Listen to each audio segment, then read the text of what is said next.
My oldest son called me at midnight. He works for the FBI. Turn everything off. Go to the attic, lock the door, and do not tell your son-in-law. I whispered that he was scaring me. He shouted at me to just do it. I obeyed. Through a crack in the attic floor, I saw something that made my blood run cold. It changed everything. My name is Josiah Weaver. I am 69 years old, and until that freezing Tuesday night, I believed my biggest problem was a leaky kitchen faucet. I live a quiet, predictable life in a modest brick house on the outskirts of Atlanta. I drive a weathered 2008 Chevy. To the outside world and to my own daughter, Aaliyah, I am just a retired structural engineer scraping by on a fixed pension. But I have a secret. When my phone rang at exactly 12:14 in the morning, the shrill ringtone shattered the absolute silence. It was my son, Derek. He is a senior special agent for the FBI Financial Crimes Division.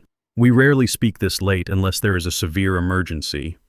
I answered the phone with a groggy voice. Derek did not even say hello. He delivered rapid-fire orders with terrifying urgency. Turn off all the lights right now. Do not make a single sound. Get up to the attic immediately. I asked him what was going on. He cut me off completely. Do not call Aaliyah. Do not call Bradley. Just hide and stay completely silent. Before I continue this story, let me know where you are watching from in the comments below. Hit like and subscribe if you have ever had to survive a terrible family betrayal. I dropped the phone and scrambled out of bed. My joints ached terribly, but pure adrenaline flooded my veins. I grabbed the heaviest metal flashlight I owned and rushed toward the hallway in complete darkness. Before my foot could even hit the bottom step of the pull-down attic stairs, a deafening crash echoed from the front of the house. Someone had just kicked in my heavy oak front door with massive force. Solid wood splintered and shattered across the room. Heavy boots thudded aggressively against the hardwood floor of my living room. I pulled myself up the wooden attic ladder, holding my breath tightly.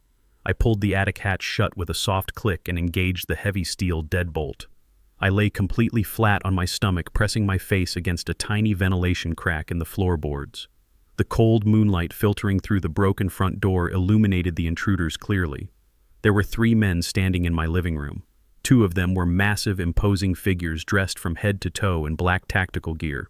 They were holding silenced pistols and moved with military precision. Then the 3rd man stepped out of the shadows and into the dim light. My stomach twisted into a violent knot. It was Bradley Sutton. Bradley is a white corporate lawyer who married my daughter Aaliyah 5 years ago. He has always been an arrogant, boastful man. He wore tailored Italian suits and looked down his nose at my worn-out boots. He constantly treated me like a fragile, obsolete burden who needed to be managed. But right now, he was not wearing his expensive suit. He wore a dark hooded sweatshirt and his face was pale with nervous sweat. He raised a trembling hand and pointed directly toward my master bedroom on the ground floor. He was giving the armed hitmen silent directions to my bed. They clearly thought I was an easy target. They assumed I was just a senile old man sleeping soundly, unaware of the cruel world.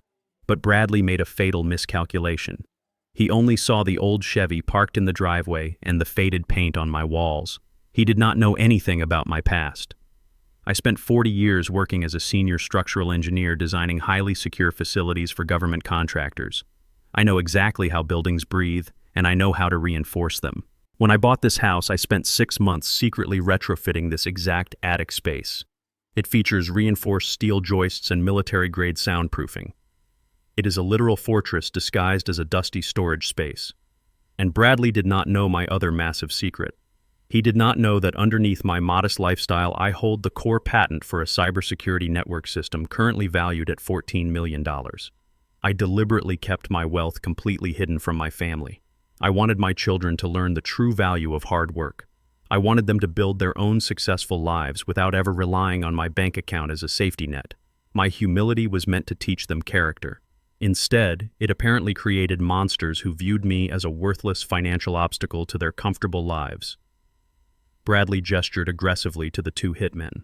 He clearly wanted this done fast and clean. I watched the 2 strangers move with terrifying synchronized precision. They did not speak a single word to each other. One of them pulled a small black leather case from his jacket pocket. He opened it slowly and carefully removed a medical syringe. The clear liquid inside gleamed ominously under the pale moonlight. Potassium chloride. It is a deadly chemical compound that causes an immediate and massive heart attack upon injection. It leaves almost no trace in a standard autopsy. The local coroner would simply rule that a 69-year-old man passed away peacefully in his sleep from natural causes, a tragic but completely normal event. Bradley would then play the grieving, supportive son-in-law. He and Aaliyah would clear out my house and inherit my supposed meager savings within weeks without anyone ever asking a single question. The two hitmen crept silently toward the master bedroom door. I watched them push the heavy wooden door open with practiced ease. The hinges were well oiled and made absolutely no sound. Bradley stayed behind in the dark hallway, wiping thick beads of sweat from his forehead with the back of his sleeve. He paced back and forth, chewing frantically on his thumbnail. He looked exactly like a desperate man cornered by his own terrible, reckless decisions. From my hidden vantage point, I could see the distinct outline of my bed through the open bedroom door. In my frantic rush to escape upstairs, I had haphazardly tossed the heavy down comforter over a large pile of thick sleeping pillows. In the dark shadows of the room, it formed a very convincing shape. It looked exactly like an adult man sleeping peacefully on his side. The larger hitman approached the edge of the bed with slow, deliberate steps. He raised his silenced pistol, aiming the barrel directly at the head of the shape beneath the blankets. The second hitman stepped forward, holding the deadly syringe. He gripped the plastic needle tightly, preparing to plunge it directly into my neck. He brought his arm down with terrifying, lethal force. The sharp needle pierced the thick fabric of the comforter. Instantly, the hitman froze in his tracks. There was absolutely no physical resistance. There was no pulse and no blood. There was just feathers and soft cotton. He ripped the heavy comforter back, violently exposing the completely empty mattress. The large man cursed under his breath in sheer frustration. He turned quickly to his partner and shook his head violently. The grand deception was instantly exposed. Bradley heard the aggressive rustling and rushed to the bedroom doorway. His eyes widened in absolute sheer horror as he stared directly at the empty bed. He grabbed his own hair and let out a strangled, panicked gasp. He knew his perfect plan had failed miserably. He knew I was still somewhere hiding inside the house. The hitmen immediately raised their weapons and began scanning the room with tactical precision. They checked the dark closet. They checked the master bathroom. They were actively hunting me. My heart hammered violently against my ribs like a trapped bird. I lay completely paralyzed on the dusty attic floor, praying the heavy soundproofing would successfully mask my heavy breathing. But then a sudden bright light flashed deep inside my pocket. My phone screen lit up the pitch-black attic space. A system notification popped up indicating the battery had dropped below 10%. Before I could reach into my pocket to silence the electronic device, the low battery warning triggered a violent mechanical vibration.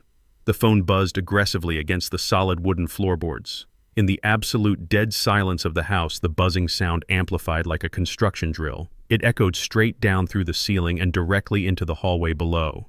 Down below, Bradley and the two hitmen froze instantly. The heavy, tense silence was completely shattered by the mechanical hum. The taller hitman slowly turned around. He lifted his silenced pistol and pointed the barrel straight up.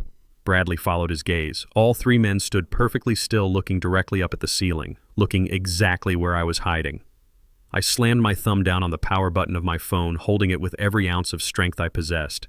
The screen went completely black, instantly cutting off the mechanical vibration mid-hum. The sudden silence in the house was heavy and suffocating, like a thick blanket thrown over my head. Below me, the taller hitman raised his weapon, aiming the heavy black silencer directly at the plasterboard beneath my chest. I stopped breathing entirely. I closed my eyes tightly and waited for the deafening crack of a bullet tearing upward through the floor. But my extreme architectural paranoia saved my life. When I reinforced this attic space 5 years ago, I did not just add steel joists for structural support. I installed a seamless drop ceiling panel mechanism designed to blend flawlessly with the molding. The edges of the trapdoor perfectly aligned with the natural grooves of the hallway trim. To anyone looking up from the ground floor, it appeared to be nothing more than a solid, uninterrupted expanse of white drywall. The hitman squinted into the darkness, scanning the ceiling for any seam or hinge. He took 2 slow, deliberate steps to the left, positioning himself directly under my face. My heart hammered against my ribs like a trapped animal fighting desperately for survival. I pressed my cheek against the cold, rough wood, refusing to make even the slightest muscular twitch. The second hitman stepped beside his partner, shining a powerful tactical flashlight upwards. The bright, blinding beam swept across the plaster, illuminating the smooth surface. They found absolutely nothing. There was no visible entry point and no sign of a hidden compartment. The taller man lowered his weapon, slowly shaking his head at Bradley. He whispered in a raspy voice that it was probably just an old house settling in the winter cold or a large rat moving inside the walls. They dismissed the sound entirely. The immediate threat of a bullet tearing through my chest faded away, but the nightmare was far from over. Just as the highly trained hitmen lowered their weapons, a sharp, piercing, ringing tone shattered the tense atmosphere in the hallway. It was Bradley's cell phone. He fumbled clumsily in his jacket pocket, his hands slick with nervous sweat, and pulled the glowing device out. He swiped the digital screen and brought it to his ear.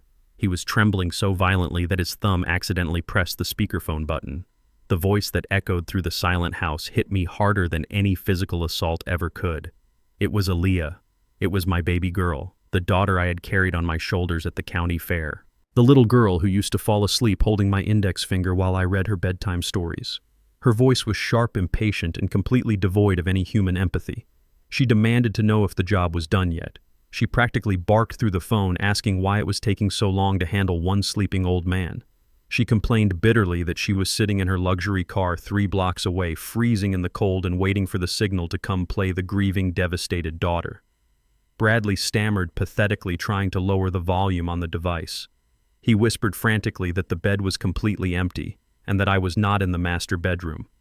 Aaliyah let out a vicious sound of pure, absolute disgust. She cursed him, calling him an incompetent, weak fool. She told him that if he messed this operation up, the dangerous people he owed money to would not just kill him, but they would come for her too. She ordered him to find me and finish the job tonight without any excuses. The sheer cruelty and raw greed in her tone was paralyzing. I pressed my face harder against the dusty floorboards. I bit down on my lower lip with brutal, punishing force.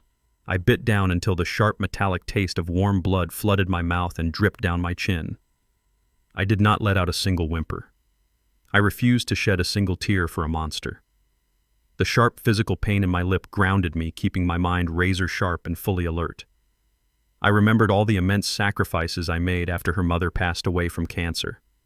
The exhausting double shifts at the engineering firm, the scraped knuckles from fixing broken-down cars to save money, the exhausted nights spent helping her with advanced math homework so she could get a college scholarship. I intentionally hid my wealth to protect her from the corrupting influence of unearned money, but the deep greed found her anyway. It consumed her soul entirely. She was no longer my beloved daughter. She was a ruthless predator hunting me for a financial payout. My silence up in the attic was no longer driven by fear or panic. It was driven by a cold, calculated, unyielding rage. The soft, naive father died right there on those dusty wooden floorboards. A new man took his place, a hardened survivor ready to tear their entire world apart piece by piece. Bradley finally managed to take the phone off speaker mode, pressing it tightly to his ear. He promised Aaliyah he would fix the situation immediately. He hung up the phone and shoved it back into his pocket, his chest heaving with sheer panic. The terrifying realization that his perfect plan was collapsing around him pushed Bradley over the edge into sheer, violent lunacy. He marched back into my master bedroom like a rabid, desperate dog. He grabbed the heavy oak nightstand next to the bed and hurled it fiercely across the room. It smashed violently against the drywall, shattering the framed glass photograph of my late wife. Pieces of sharp glass and splinters of wood rained down on the hardwood floor.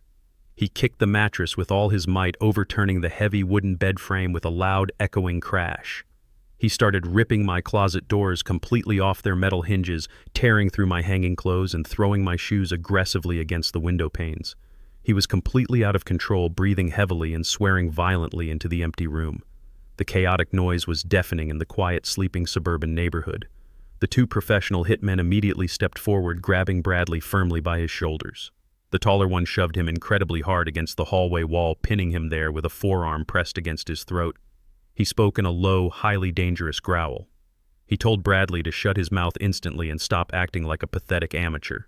He reminded the panicked lawyer that my house was located in a densely populated residential area. The violent crashing and the loud breaking glass would easily wake the neighbors sleeping right next door. Someone would definitely call the local police within minutes if the disturbance continued. The hitman stated clearly and coldly that they were paid for a quiet, undetectable medical job, not a messy, noisy, violent crime scene. He declared that the entire operation was officially compromised beyond repair. They were pulling out right now. Bradley tried to argue, pleading with them to search the dark basement or the backyard storage shed. He desperately promised them double the money if they just stayed and finished the contract tonight. The hitmen completely ignored his desperate, sweating pleas. They were hardened professionals who did not take unnecessary fatal risks for a panicking, heavily indebted lawyer. They turned their backs on him in disgust, holstered their silenced weapons smoothly, and walked straight out the broken front door, disappearing seamlessly into the dark, freezing winter night. Bradley was left entirely alone in the devastating wreckage of my master bedroom. He slid slowly down the wall, clutching his head in his trembling hands. He took several deep, ragged breaths, trying to somehow regain his shattered composure. I watched him through the narrow crack in the floor, studying his every pathetic, cowardly movement. He slowly pulled himself up from the floorboards. He muttered out loud to himself, commanding his shaking hands to stop moving. He realized he had to act incredibly fast before I returned from wherever he blindly thought I was currently hiding. He quickly began picking up the shattered glass and righting the overturned heavy furniture. He was going to clean up the entire crime scene and pretend absolutely nothing malicious happened here tonight. I heard him whisper his new, desperate plan into the dark, empty room. He decided he would wait for the sun to come up. When I supposedly walked back through the front door tomorrow morning, he would confront me directly. He would handle the old man himself, right at the breakfast table. He thought he still had the ultimate upper hand. He was dead wrong. I waited in the freezing attic until the morning sun finally began to bleed through the small ventilation slats, illuminating the thick dust dancing in the air. Every single muscle in my 69-year-old body screamed in agonizing stiffness, but my mind had never been sharper or more violently awake. At exactly 7 in the morning, I slowly descended the hidden pull-down ladder and made my way silently to the kitchen. I walked with the slow, measured steps of an unsuspecting old man, completely ignorant of the horrors that had unfolded in his own house just hours before. I noticed the temporary patch job on the front door lock, a pathetic attempt to hide the forced entry. The kitchen smelled strongly of freshly brewed dark roast coffee and expensive citrus cologne. Bradley was already sitting at my small wooden dining table. He was wearing a perfectly pressed navy blue suit, looking exactly like the successful, highly paid corporate lawyer he pretended to the world to be. His hair was slicked back flawlessly, completely hiding the panicked, desperate mess of a man I had watched tearing my bedroom apart in the dark. When he saw me walk into the room, he immediately plastered a wide, overly enthusiastic smile across his face. It was a terrifying mask of pure deceit. "Good morning, Josiah," he said with a sickeningly sweet tone that made my stomach turn. "You are up early today. I was a bit worried when I came by to check on you last night and your bed was completely empty.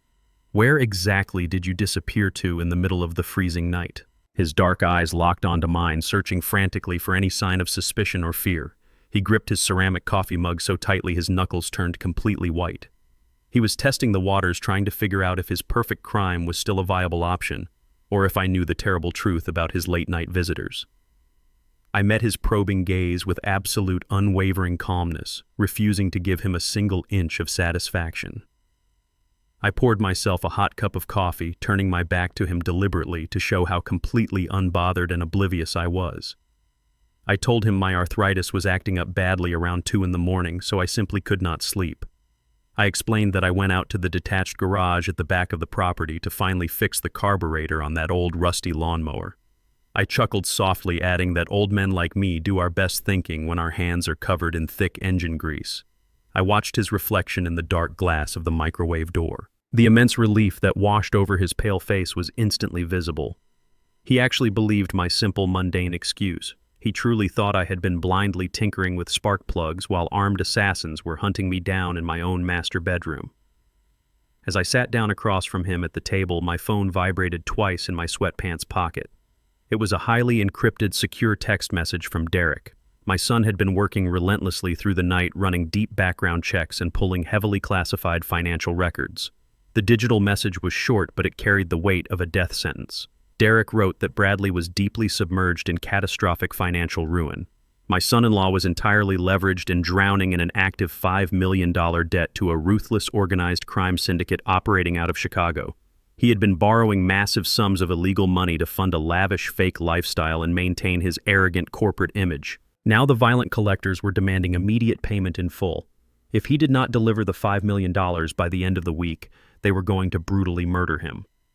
The massive, horrifying puzzle pieces finally clicked together with perfect, devastating clarity. Bradley did not just want my modest brick house. He was actively hunting the hidden $14 million tech fortune he somehow managed to discover. He and Aaliyah planned to forcefully declare me mentally incompetent or simply murder me in my sleep so they could liquidate every single asset I owned to save his pathetic life. My own daughter was willing to sacrifice her loving father to pay off the bloody gambling debts of a cowardly, arrogant fraud. The sheer magnitude of their betrayal settled deep into my bones, hardening my resolve into unbreakable steel. I looked across the table at the man smiling falsely over his morning coffee. He was not a respected family member anymore. He was a desperate, cornered rat fighting blindly for his miserable survival. I took a slow sip of my black coffee, keeping my face completely blank.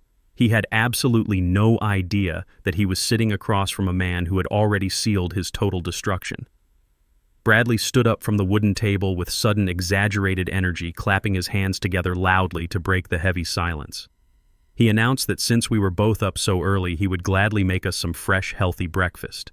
He walked over to the marble kitchen counter and pulled a heavy bag of large oranges from the stainless steel refrigerator. I watched him carefully as he grabbed a sharp paring knife and began slicing the fruit with aggressive, rapid movements. He took out the heavy glass juicer and started pressing the oranges manually, putting his entire body weight into the demanding task. His back was turned to me, but I noticed his left hand briefly slip into his tailored suit jacket pocket.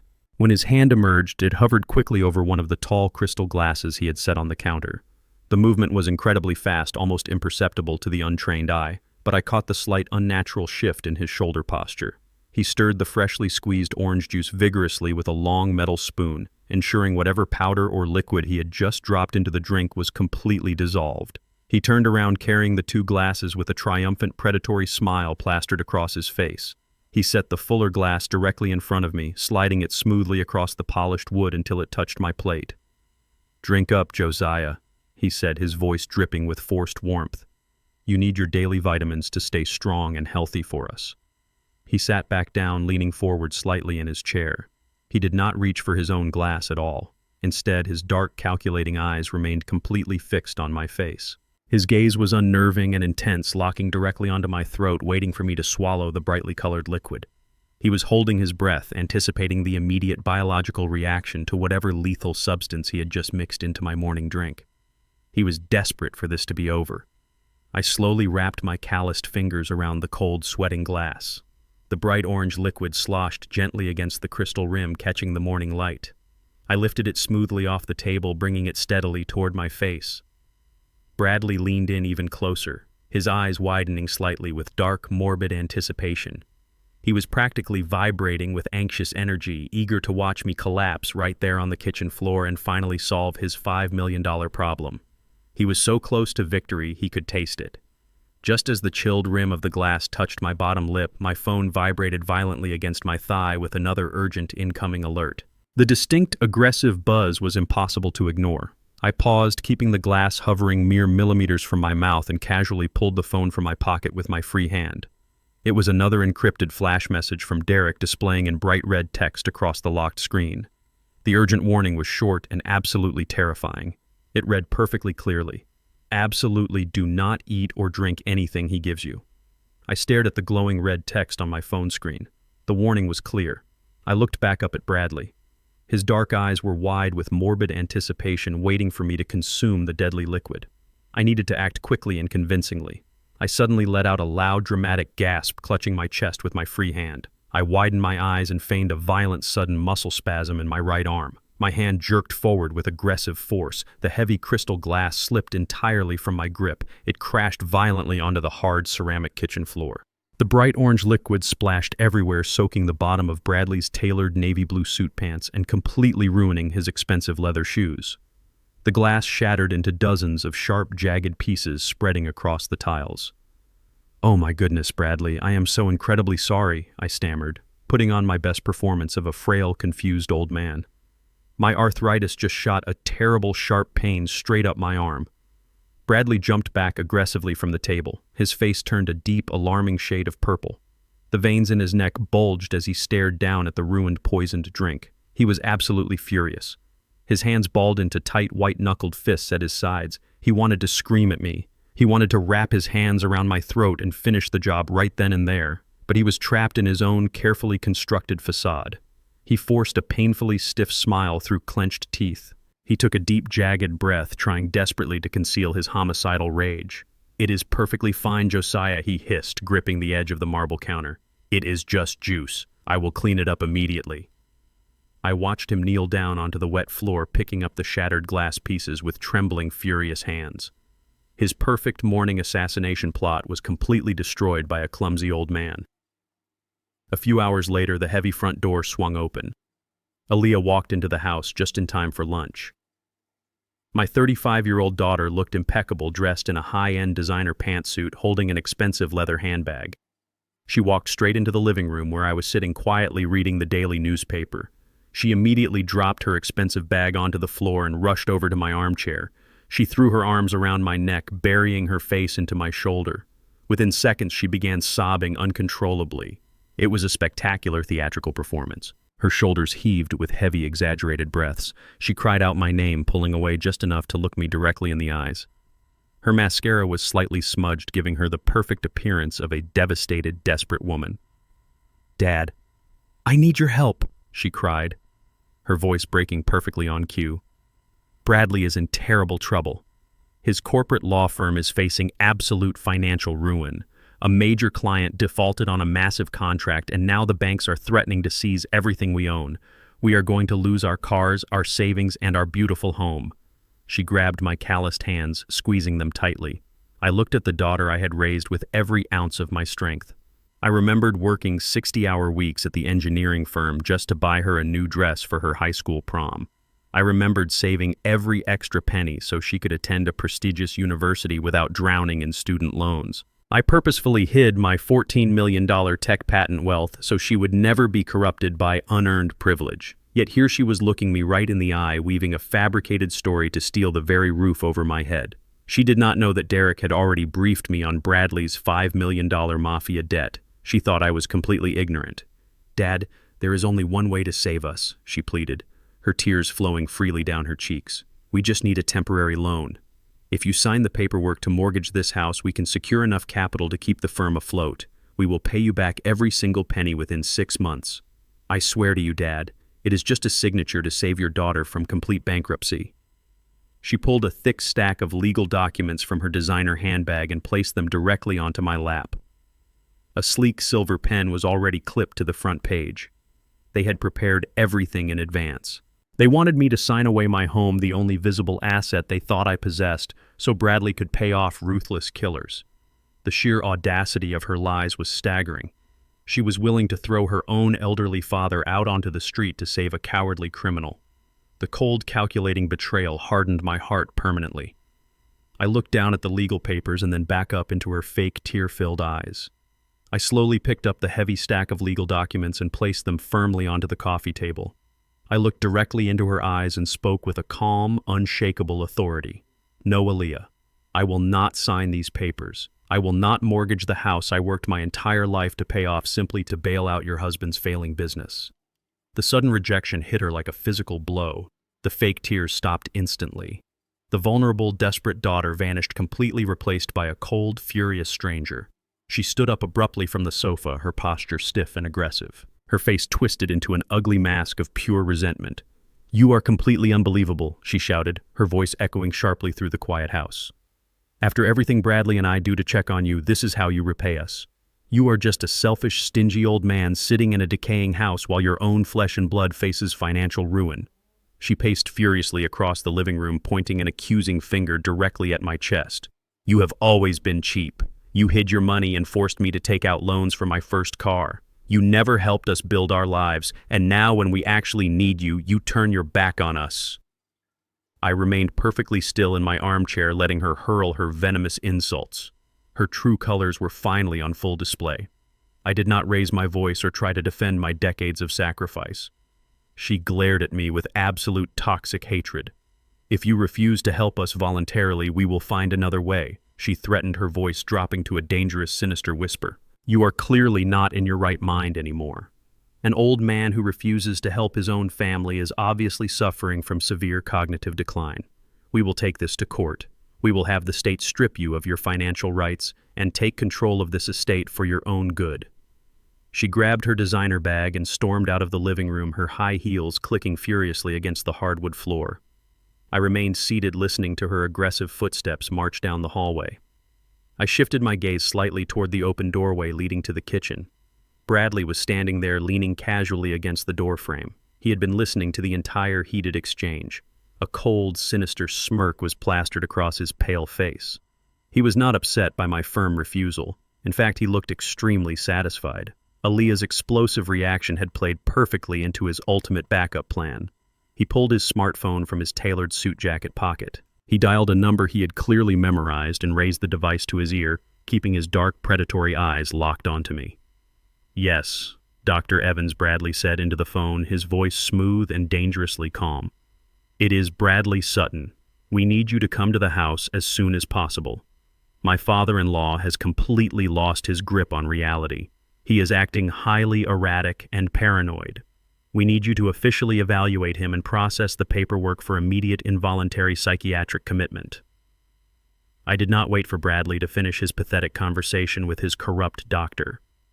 I walked right past the kitchen doorway, my face completely devoid of any emotion. I grabbed my worn leather jacket from the coat rack and picked up the keys to my weathered 2008 Chevy. Bradley paused his phone call for a fraction of a second, staring at me with a smug, arrogant grin. He firmly believed I was just an oblivious, frightened old man running away from an uncomfortable family argument to clear my head. He had absolutely no idea I was marching directly toward the ignition switch of his total destruction. I stepped out into the freezing winter air and climbed into the cold driver's seat of my battered truck. The engine sputtered violently before roaring to life, a harsh mechanical growl that perfectly matched the cold fury burning in my chest.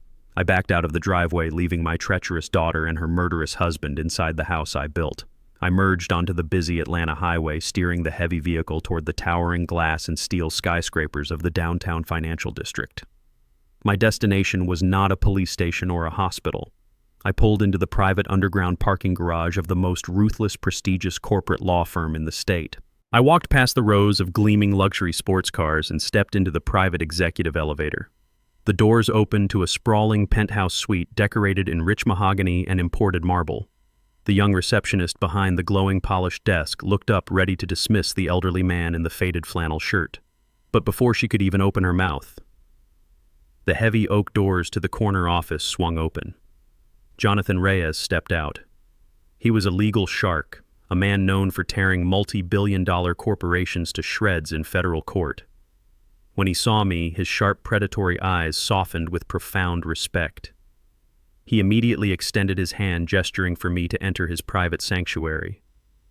I sank into the deep leather chair across from Jonathan's massive desk. He did not offer empty pleasantries or waste time pouring coffee. He knew exactly who I was, and he knew that my sudden, unannounced presence meant a storm was finally breaking. The world saw me as a retired structural engineer living on a fixed government pension. That was the perfect camouflage. During my 40 years of designing highly secure government facilities, I did not just build physical concrete walls. I engineered the digital structural frameworks that protected their central servers. 15 years ago, I developed and patented a proprietary cybersecurity matrix designed to prevent catastrophic data breaches in major financial institutions. That single piece of highly classified intellectual property is currently valued at $14 million. I retained total ownership of the licensing rights, carefully funneling the massive silent wealth into a heavily guarded offshore holding company. I never touched the money for my own lifestyle. I wanted Aaliyah to earn her own way in the world. But when she married Bradley 5 years ago, I noticed his small independent law firm was bleeding cash. He was an arrogant loudmouth with zero actual business sense. To protect my daughter from his inevitable bankruptcy, I instructed Jonathan to create a blind trust called Vanguard Holdings. For 5 years, Vanguard Holdings has been the anonymous anchor client and silent financial guarantor, keeping Bradley's miserable firm afloat. We pumped hundreds of thousands of dollars into his operating accounts through heavily disguised retainer fees. Bradley strutted around the city wearing tailored suits and boasting about his incredible legal acumen. He truly believed he was a self-made millionaire genius. He was completely unaware that he was surviving entirely on the secret charity of the elderly father-in-law he despised. I looked Jonathan directly in the eyes. My voice was as cold and hard as crushed ice. "The experiment is officially over," I commanded. "He brought armed hitmen into my home last night. He is actively planning to declare me legally incompetent by the end of the day to seize my estate and pay off a $5 million mafia debt." Jonathan's jaw tightened, his eyes flashing with a dangerous, lethal intensity. He slowly opened his high-end laptop, turning the screen toward me. He asked for the final confirmation to execute the contingency protocols. I gave a single definitive nod. "Liquidate Vanguard Holdings entirely," I ordered. "Pull every single active retainer. Trigger the immediate clawback clauses on all guaranteed corporate loans. Burn his entire financial empire to the ground right now." Jonathan Reyes typed furiously across his keyboard, his fingers dancing over the keys like a perfectly orchestrated symphony of destruction. He executed the digital commands with absolute surgical precision. It took exactly 47 seconds to completely erase 5 years of Bradley's arrogant illusion. I watched the encrypted banking dashboards on the screen as the massive domino effect initiated. The moment Vanguard Holdings officially withdrew its status as the primary financial guarantor, the automated risk assessment algorithms at Bradley's banks instantly triggered severe red alerts. Without my hidden millions serving as institutional collateral, his corporate firm was immediately flagged as a critical liability. The banking mainframes moved aggressively to protect their own exposed assets. The system automatically executed a total systemic freeze. Every single operating account tied to Bradley's law firm dropped to a functional balance of 0. The corporate credit lines were immediately revoked. But Jonathan did not stop at the business accounts. The clawback clauses I had secretly embedded in the original blind trust documents legally permitted the immediate seizure of his personal assets to cover the defaulted corporate guarantees. The digital shockwaves slammed into Bradley and Aaliyah's personal finances. Their joint checking accounts were locked down tightly. Their pristine platinum credit cards, the very same cards they used to fund their lavish vacations and designer wardrobes, were instantly deactivated and permanently canceled. It was a silent, bloodless, absolute massacre, a $14 million hammer crushing a fragile glass house. I sat back in the heavy leather chair watching the final confirmation pop up on the screen indicating the total systemic financial blockade was actively engaged. The entire network of wealth they used to look down on me had vanished into thin air. They were now completely broke, holding millions in debt with absolutely no legal access to a single dime. Across town, completely ignorant of the digital execution that had just occurred, Bradley was sitting in a private booth at an exclusive downtown steakhouse. He was celebrating his incoming victory with the corrupt doctor he had hired to forge my psychiatric evaluation. They were eating premium-aged steaks and drinking incredibly expensive imported wine.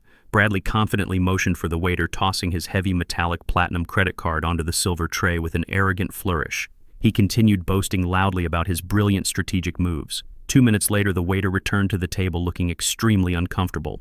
He leaned down and quietly informed Bradley that the card had been completely declined. Bradley scoffed angrily, insulting the restaurant's faulty equipment. He aggressively pulled out his backup corporate card and shoved it at the waiter. A minute later, the waiter returned, shaking his head. The secondary card was also rejected. The point-of-sale machine flashed a severe fraud alert code. Bradley's face flushed a deep crimson red in sheer embarrassment. Before he could scream at the staff, his phone vibrated violently on the table. He snatched it up, expecting an automated fraud prevention text from his bank. Instead, he stared at a heavily encrypted message from an untraceable Chicago area code. The message contained a single terrifying sentence. "We know your accounts just froze. You have exactly 12 hours left before we come collect our $5 million in blood." I drove my rusted Chevy back to my modest brick house long before Bradley could even process the magnitude of his financial destruction. I parked the old truck in the driveway and walked inside, stepping carefully over the splintered wood from the broken front door. I resumed my usual position in my worn armchair, holding a faded paperback book and waiting in absolute silence. I did not have to wait long for the inevitable fallout. Less than an hour later, a black luxury sedan practically tore through my quiet residential street, skidding violently across the frost-covered grass of my front yard. The car doors flew open with explosive force. Bradley stormed out, looking completely deranged and broken. His perfectly styled hair was disheveled and his expensive custom-tailored suit jacket was violently wrinkled and stained. He was sweating profusely despite the freezing winter air whipping around him. He grabbed the passenger side door and aggressively yanked a short, balding man out of the vehicle. It was Dr. Evans, the corrupt private physician Bradley had been dining with when his financial empire suddenly evaporated into thin air. Bradley literally dragged the protesting doctor up my front porch steps and kicked my damaged front door wide open with sheer desperate panic. He looked like a wild, cornered animal hunted by invisible predators. He was breathing heavily, his chest heaving as his bloodshot eyes locked onto me sitting calmly in the living room. He marched directly toward my chair, radiating an intense, suffocating aura of fear and violent urgency. The Chicago Mafia had given him exactly 12 hours to pay a $5 million debt in blood. His only remaining lifeline in his crumbling world was my house and my supposed meager pension. He needed to lock me away in a secure psychiatric ward immediately so he could legally seize control of my entire estate before the sun went down. Bradley stood over me, looming like a desperate tyrant rapidly running out of time. He pointed a shaking, demanding finger at the center of the sofa and ordered me to sit down and cooperate with the medical examination. I slowly closed my paperback book and moved to the couch, playing the role of a confused, intimidated old man perfectly. Dr. Evans stepped forward nervously, setting a heavy black medical bag onto my scratched coffee table. The doctor refused to make direct eye contact with me, adjusting his glasses with slick, sweaty fingers. He pulled out a thick metal clipboard and a silver pen, adopting an overly sweet, condescending tone designed specifically to provoke anger and frustration from an elderly patient. He began asking a rapid succession of deeply insulting and humiliating questions. He asked if I often heard aggressive voices echoing inside the walls of my house at night. He asked if I genuinely believed my own loving family was conspiring to hurt me. He asked if I was prone to violent, unprovoked outbursts or dangerous memory lapses where I forgot my own name. Every single question was a loaded psychological trap meticulously engineered to document severe clinical paranoia and advanced stages of dementia. Bradley paced frantically behind the doctor, rubbing his temples and muttering vicious curses under his breath. He checked his luxury wristwatch every 10 seconds, hyper-aware of the lethal mafia deadline counting down. He interrupted the doctor multiple times, urging him to hurry up and just sign the involuntary commitment papers right now. Bradley aggressively stated to the doctor that I had been wandering the house at night, destroying heavy furniture and accusing my own daughter of terrible crimes. He was shamelessly projecting his own violent, destructive actions from the previous night directly onto me. I sat completely still, enduring their coordinated psychological assault with absolute stoic silence. My unbreakable silence only infuriated Bradley further. He desperately needed me to scream. He needed me to resist physically so Dr. Evans could legally justify using harsh chemical restraints to subdue me. The doctor sighed dramatically, shaking his head in mock pity for the tragic state of my mind. He wrote a few quick, aggressive sentences on his medical pad, claiming that my total unresponsiveness was a clear, undeniable sign of severe catatonic depression, combined with hostile defensive paranoia. He stated aloud that I was in immediate danger to myself and my surrounding family members. The sheer medical corruption unfolding in my living room was sickening, but I remained completely anchored by the absolute certainty of my impending counterstrike. I knew exactly what they were trying to accomplish. They needed to incapacitate me, immediately transport me to a private facility operating on their payroll, and assume total legal guardianship over my life. With legal guardianship, Bradley could instantly liquidate my house and access my bank accounts to pay off the violent criminals hunting him down. He firmly believed my small life savings and the equity in this modest brick property would be just enough to buy him a few more miserable weeks of life. He was completely oblivious to the fact that I held the digital power to buy and sell his entire existence 1,000 times over. The corrupt physician unzipped the main compartment of his black medical bag with a swift, practiced motion. He pulled out a thick glass syringe and a small, sealed vial of clear, viscous liquid. He tapped the glass lightly with his fingernail, preparing a heavy, dangerous dose of a powerful industrial-grade sedative. He informed me with a sickeningly sweet professional voice that he was going to administer a mild relaxant to help calm my frayed nerves before the specialized transport team arrived to take me away. Bradley stopped his frantic pacing and watched with eager, predatory anticipation. He wanted to see me fall unconscious and become completely vulnerable to his greed. He stepped forward, cracking his knuckles, ready to hold my arms down forcefully if I decided to fight back against the needle. I did not fight. I did not raise my voice or try to push the sharp needle away. Instead, I slowly reached my right hand into the inside breast pocket of my faded flannel shirt. Bradley flinched slightly, stepping back as if he anticipated I was pulling out a hidden weapon. But I simply withdrew a crisp, folded piece of heavy stock paper. I calmly unfolded the pristine document and placed it flat on the coffee table right next to the doctor's clipboard and the loaded syringe. The golden embossed seal of the Federal Institute of Health gleamed brightly under the warm living room lights. I told Dr. Evans in a low, commanding voice to read the document carefully before he made a reckless medical decision that would instantly end his professional career and send him directly to federal prison for elder abuse and medical fraud. The doctor paused immediately, his hand hovering in midair with the deadly syringe. He leaned forward, adjusting his glasses, and scanned the official typed document. It was a comprehensive neurological and psychological evaluation conducted just yesterday afternoon by a board of top-tier federal psychiatrists. The strict certification explicitly stated that Josiah Weaver possessed immaculate cognitive function, absolute mental clarity, and zero psychological abnormalities of any kind. The document was legally bulletproof, thoroughly notarized, and carried the absolute highest level of federal medical authority in the country. It rendered their entire fake diagnosis completely worthless and highly illegal. The heavy glass syringe slipped instantly from the doctor's trembling fingers and clattered loudly onto the wooden coffee table, rolling against his clipboard. All the color drained completely from Dr. Evans' face, leaving him looking like a terrified, sickly ghost. He realized immediately that he had been manipulated into participating in a highly illegal medical fraud conspiracy against a fully competent, federally protected citizen. Fearing the immediate and permanent revocation of his medical license and severe criminal prosecution, the cowardly doctor shoved his clipboard roughly into his bag and bolted straight for the front door without saying a single word. Bradley yelled desperately for him to stop, reaching out frantically to grab his winter coat, but the terrified physician shoved him aside heavily and sprinted out of the house and down the driveway. The loud slam of the front door echoed through the house with absolute devastating finality. I remained seated peacefully on the sofa, smoothing out the wrinkles in my flannel shirt and looking forward. Bradley stood frozen in the center of the living room, completely alone and devoid of any remaining allies. His chest heaved with ragged, desperate, wet breaths. He slowly turned his head to look at me. His dark eyes were completely bloodshot, blazing with the feral, unrestrained panic of a dead man walking.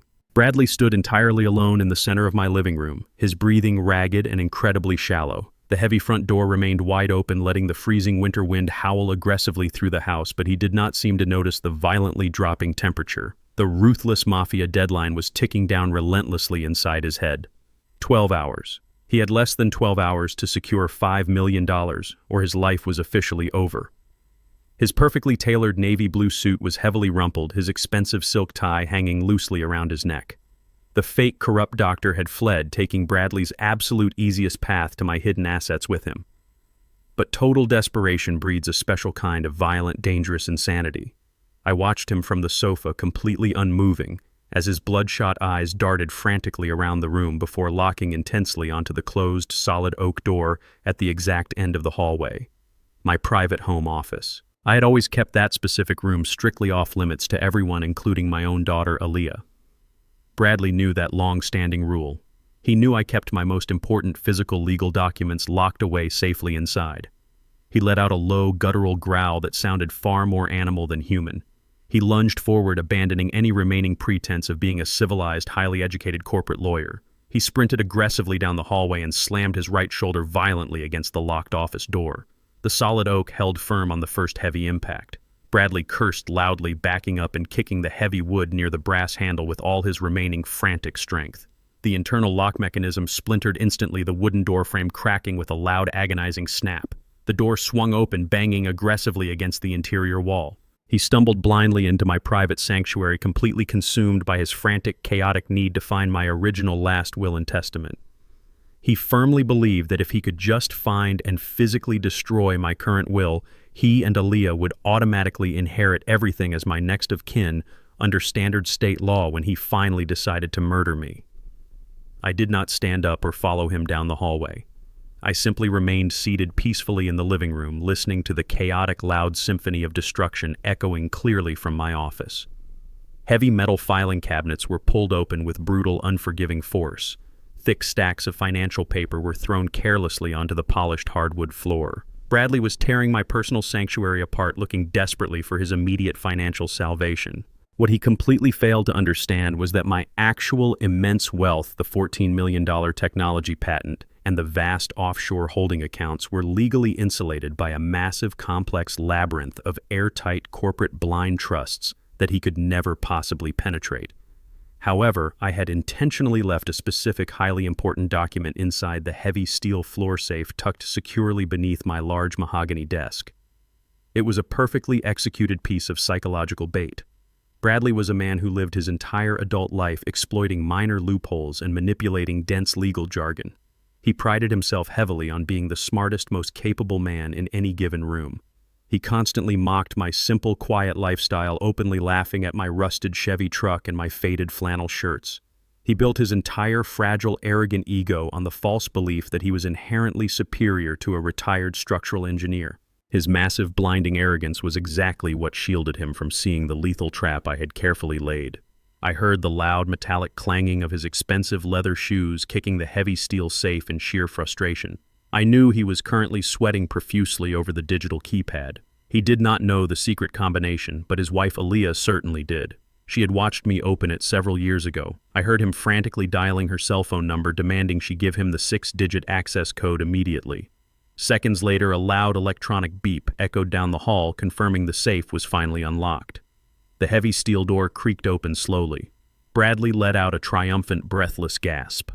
He pulled out a thick, sealed manila envelope from the very bottom of the cold metal box. He ripped the heavy paper open with shaking, intensely greedy fingers. He was absolutely certain he was holding the master key to my entire remaining estate. He pulled out a single crisp sheet of heavy parchment paper. It was a handwritten, legally notarized last will and testament. I had drafted it precisely for this exact, devastating moment. Bradley scanned the legal text, his dark eyes darting frantically across the elegant cursive handwriting. He fully expected to see Aaliyah listed as the primary sole beneficiary. He expected to see full, unrestricted control of my assets transferred directly to his wife. Instead, his eyes locked onto the final, unyielding legal clause at the bottom of the page. The document explicitly stated that upon my death, every single physical asset, property, and liquid fund under my name would be immediately and irrevocably donated to a federal wildlife conservation charity. My treacherous daughter and her criminal husband were entirely cut out of the estate. They were explicitly left with absolutely nothing but zero balances. A profound, heavy, devastating silence settled over the ruined office. The harsh reality of the document crushed the very last ounce of hope out of his miserable, panicked existence. The $5 million mafia debt suddenly felt like a massive physical weight pressing down hard on his chest. He was completely out of options and entirely out of time. The deafening silence in the office was suddenly broken by a primal, violent scream of absolute pure fury. Bradley lost every single shred of his remaining sanity in that very moment. He gripped the heavy parchment paper in his trembling, sweating hands and tore it viciously right down the middle. The sharp, violent ripping sound echoed loudly down the hallway, reaching my ears perfectly. He did not stop there. He stacked the torn halves together and ripped them aggressively again and again. His pale face was twisted into an unrecognizable, ugly mask of pure, raw hatred. He reduced the highly important, legally binding document to dozens of tiny, jagged pieces of completely useless confetti. He threw the shredded paper aggressively into the air, letting the white flakes rain down heavily over my scattered office files and the overturned furniture. But simply tearing the document into pieces was not enough to satisfy his violent, destructive rage. He needed to ensure the will was completely obliterated from existence, so no forensic team could ever piece it back together. He quickly spotted a heavy crystal glass ashtray sitting on the far corner of my mahogany desk. He frantically swept the shredded pieces of parchment into the deep glass bowl with his bare hands. He reached hurriedly into his tailored suit jacket pocket and pulled out an expensive silver butane lighter. He flicked the metal wheel with a shaking, desperate thumb. A bright, hot orange flame erupted instantly in the dim room. Without a single second of hesitation or rational thought, Bradley touched the hot flame directly to the pile of torn paper. The dry, aged parchment caught fire instantly. Bright yellow and orange flames licked the air rapidly, consuming the black ink and the paper in a localized, aggressive blaze. Thick gray smoke began to curl rapidly toward the ceiling, carrying the bitter, acrid smell of burning paper out into the hallway. Bradley stood motionless over the burning bowl, watching the hot flames reduce his final financial obstacle to dark gray ash. A sickening, twisted, triumphant smile slowly crept across his sweating face. He actually believed he had finally won the war. He firmly thought that by burning this single piece of paper, he had successfully rewritten his own legal fate. He thought the probate law would now automatically default to his wife and save his pathetic life from the violent mafia collectors. He was entirely oblivious to the lethal digital surveillance net closing tightly around his throat. Through the thick rising smoke, a tiny pinpoint of red light blinked silently in the dark corner of the office. Tucked discreetly inside the hollowed-out eye of a golden engineering trophy resting on the highest wooden bookshelf, a miniaturized high-definition surveillance camera captured every single frame of his felony. The steady blinking red light recorded his violent break in the aggressive tearing of the legal document and the deliberate, highly illegal act of arson. My phone vibrated softly in my shirt pocket, breaking my intense, calculated focus. I pulled it out and looked at the glowing screen. It was a direct, encrypted call from Derek. I answered it, bringing the secure device quietly to my ear. My son's voice was ice-cold and perfectly steady. He confirmed that the federal servers had just securely uploaded the entire live digital feed from the hidden trophy camera. Derek stated clearly and confidently that they now possessed undeniable high-definition video proof of severe property destruction, felony tampering with official legal documents, and attempted domestic arson. We had absolutely everything we needed. The steel trap had successfully snapped shut. I ended the encrypted call with Derek feeling a profound sense of cold satisfaction. The trap had successfully closed around Bradley's neck, but the financial execution was only half of my overall strategy. The other half involved dismantling the toxic alliance between my greedy daughter and her cowardly husband. I stood up from my armchair and walked silently up the carpeted stairs toward the guest bedroom where Aaliyah and Bradley occasionally stayed during their manipulative visits.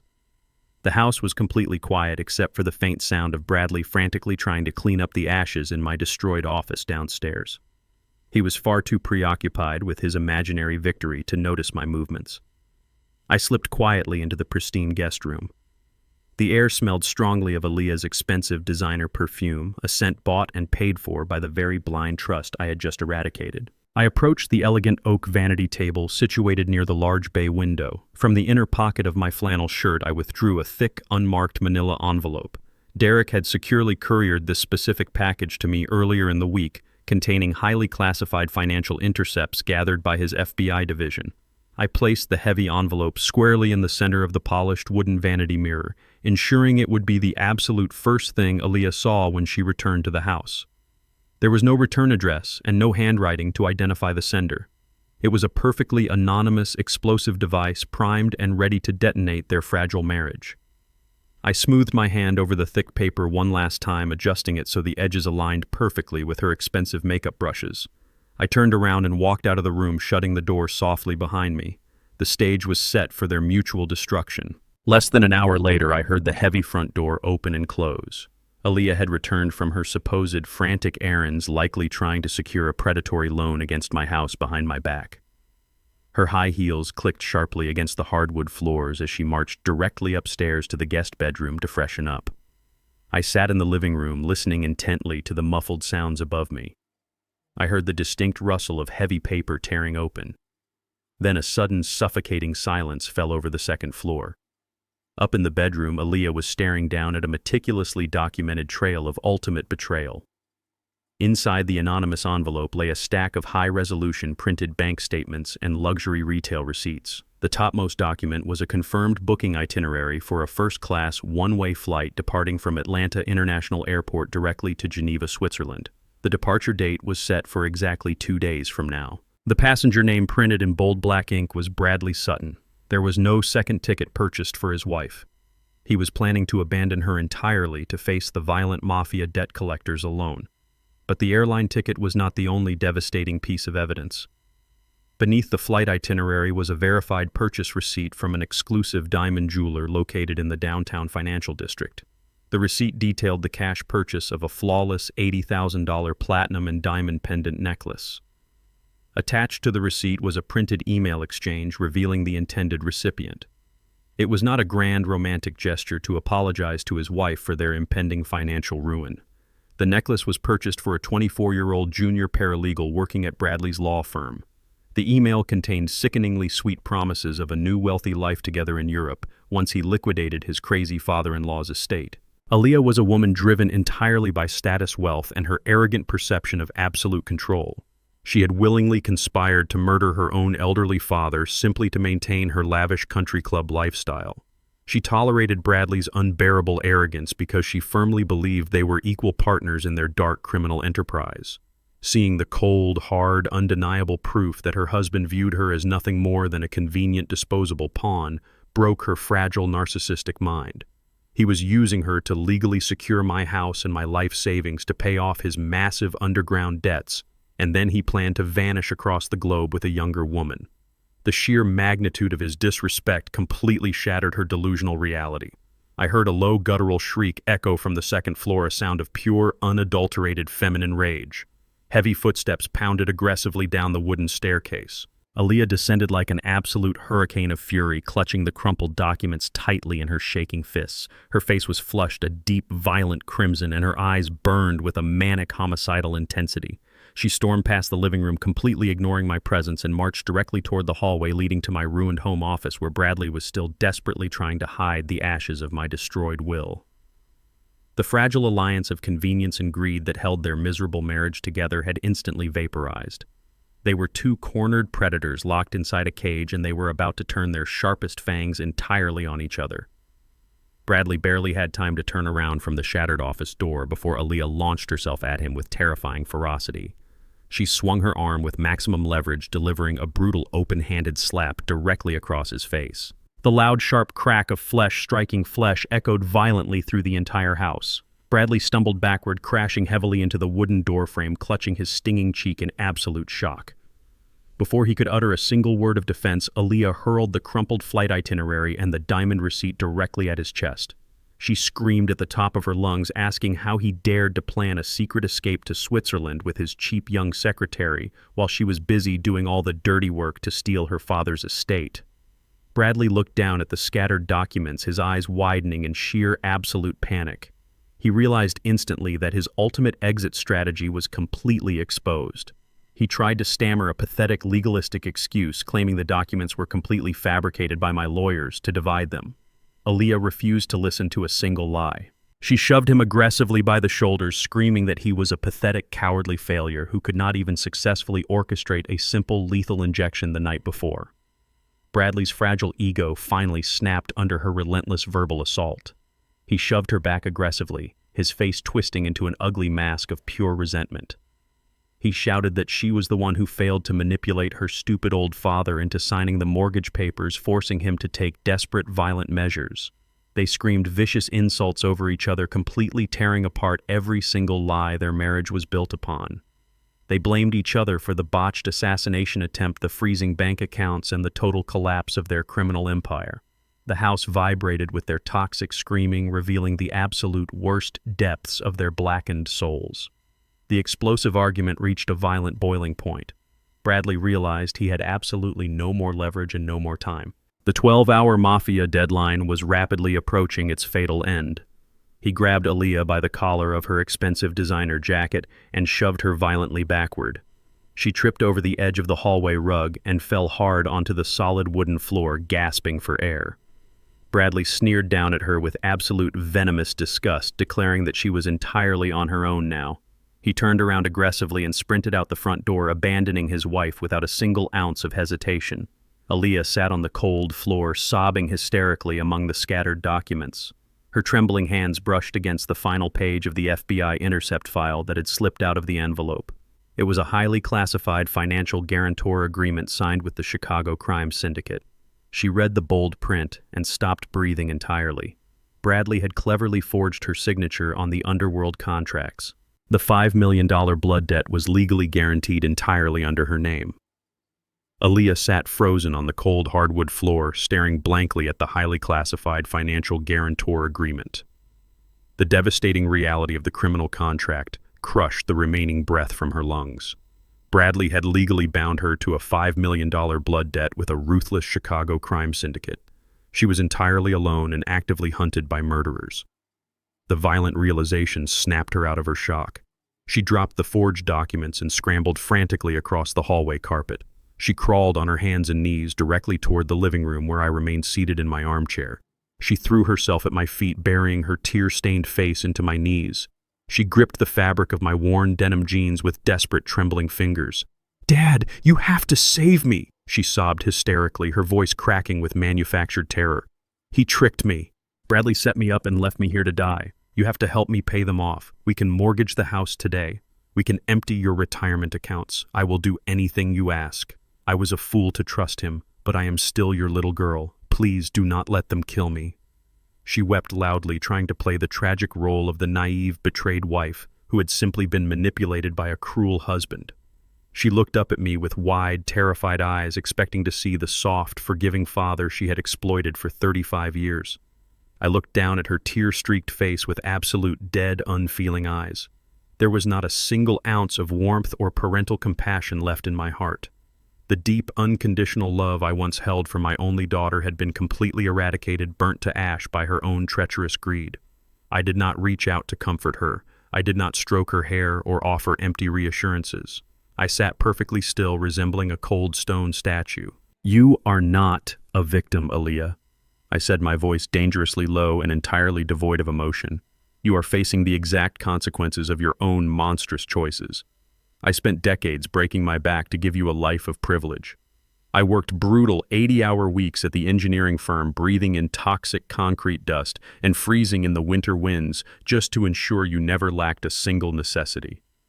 I wore shoes with holes in the soles so I could afford to buy you designer prom dresses and pay for your advanced placement tutors. I built my entire existence around your success and your happiness." I paused, letting the heavy silence amplify the weight of my words. "And how did you repay a lifetime of sacrifice? You married a loudmouth corporate fraud and suddenly looked at me like I was a piece of garbage stuck to the bottom of your expensive high heels. You mocked my modest brick house. You rolled your eyes at my rusted truck. You genuinely believed my simple lifestyle was a personal insult to your newly acquired fake country club status. I intentionally hid my wealth to protect your character, but the rotting greed inside your soul festered anyway. You did not just want my money, Aaliyah. You wanted me dead. You were entirely willing to sacrifice my life so you could continue wearing diamond necklaces and taking luxury vacations funded by mafia loans." Aaliyah shook her head violently, refusing to accept accountability. "No, Dad, that is a lie," she pleaded, her voice rising in a frantic, desperate pitch.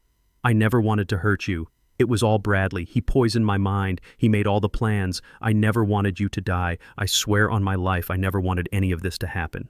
I am innocent." Without breaking eye contact, I slowly reached into the breast pocket of my flannel shirt. I pulled out my digital smartphone, the device synced directly to the hidden recording equipment in the guest bedroom. I did not argue with her pathetic, fabricated excuses. I simply tapped the screen and pressed the play button. The volume was set to maximum. The crystal-clear audio recording of her own voice from the previous night echoed violently through the quiet living room. The recording captured her vicious, impatient phone call to Bradley while the armed hitmen were actively hunting me in the dark. Her digital voice snarled aggressively through the speaker, demanding to know why it was taking so long to handle one sleeping old man. The recording played her ruthless complaint about freezing in her luxury car while waiting to play the grieving daughter.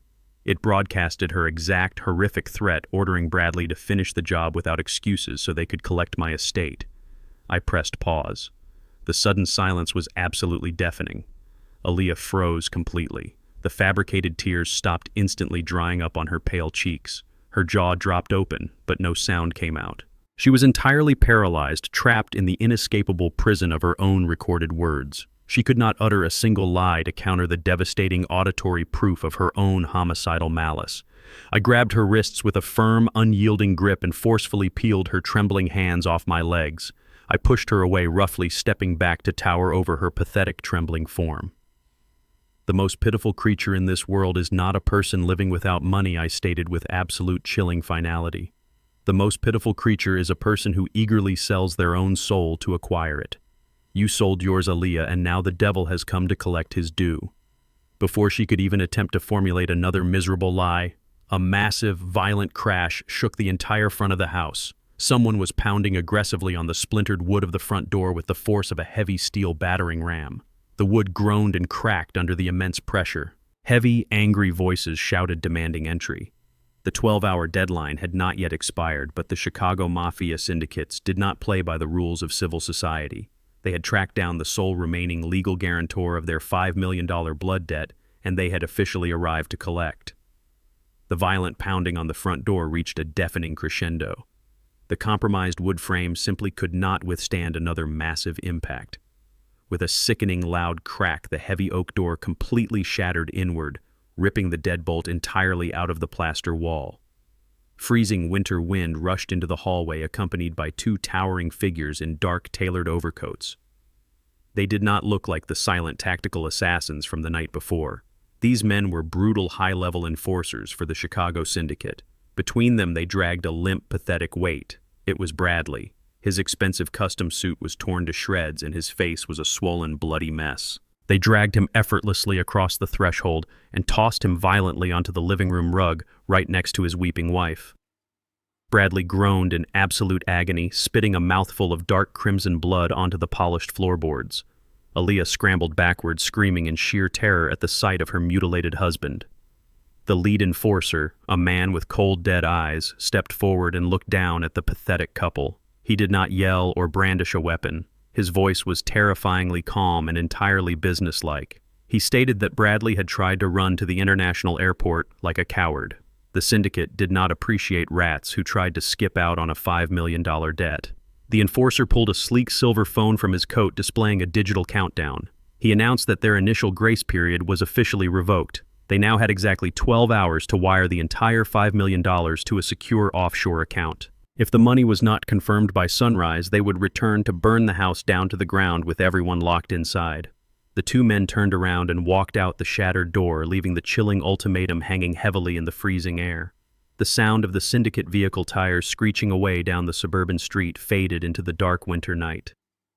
The heavy, suffocating reality of their impending doom settled over the ruined living room. Aaliyah sat completely paralyzed in the corner, wrapping her arms around her knees and sobbing hysterically into her designer sleeves. Bradley slowly pushed himself up from the blood-stained rug.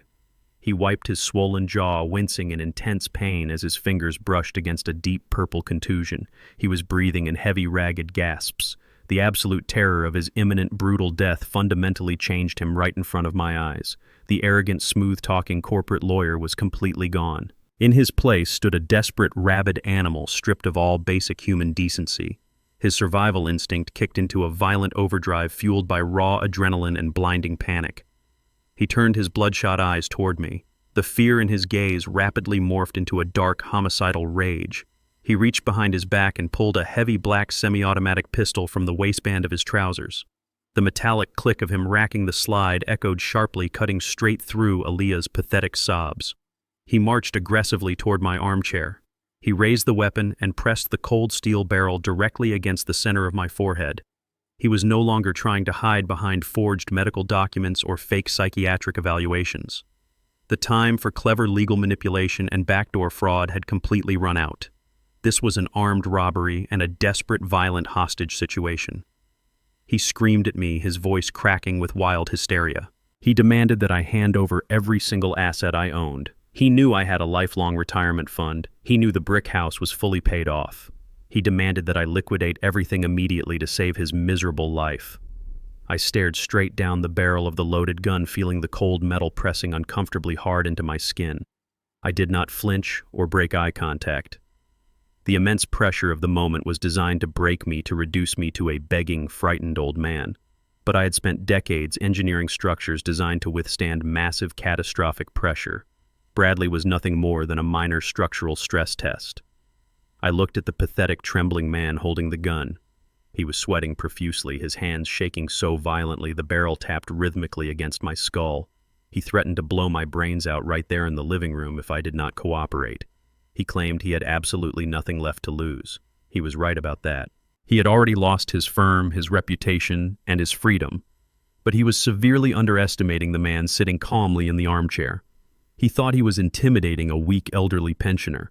He had no idea he was threatening a man who held the digital keys to a $14 million financial fortress.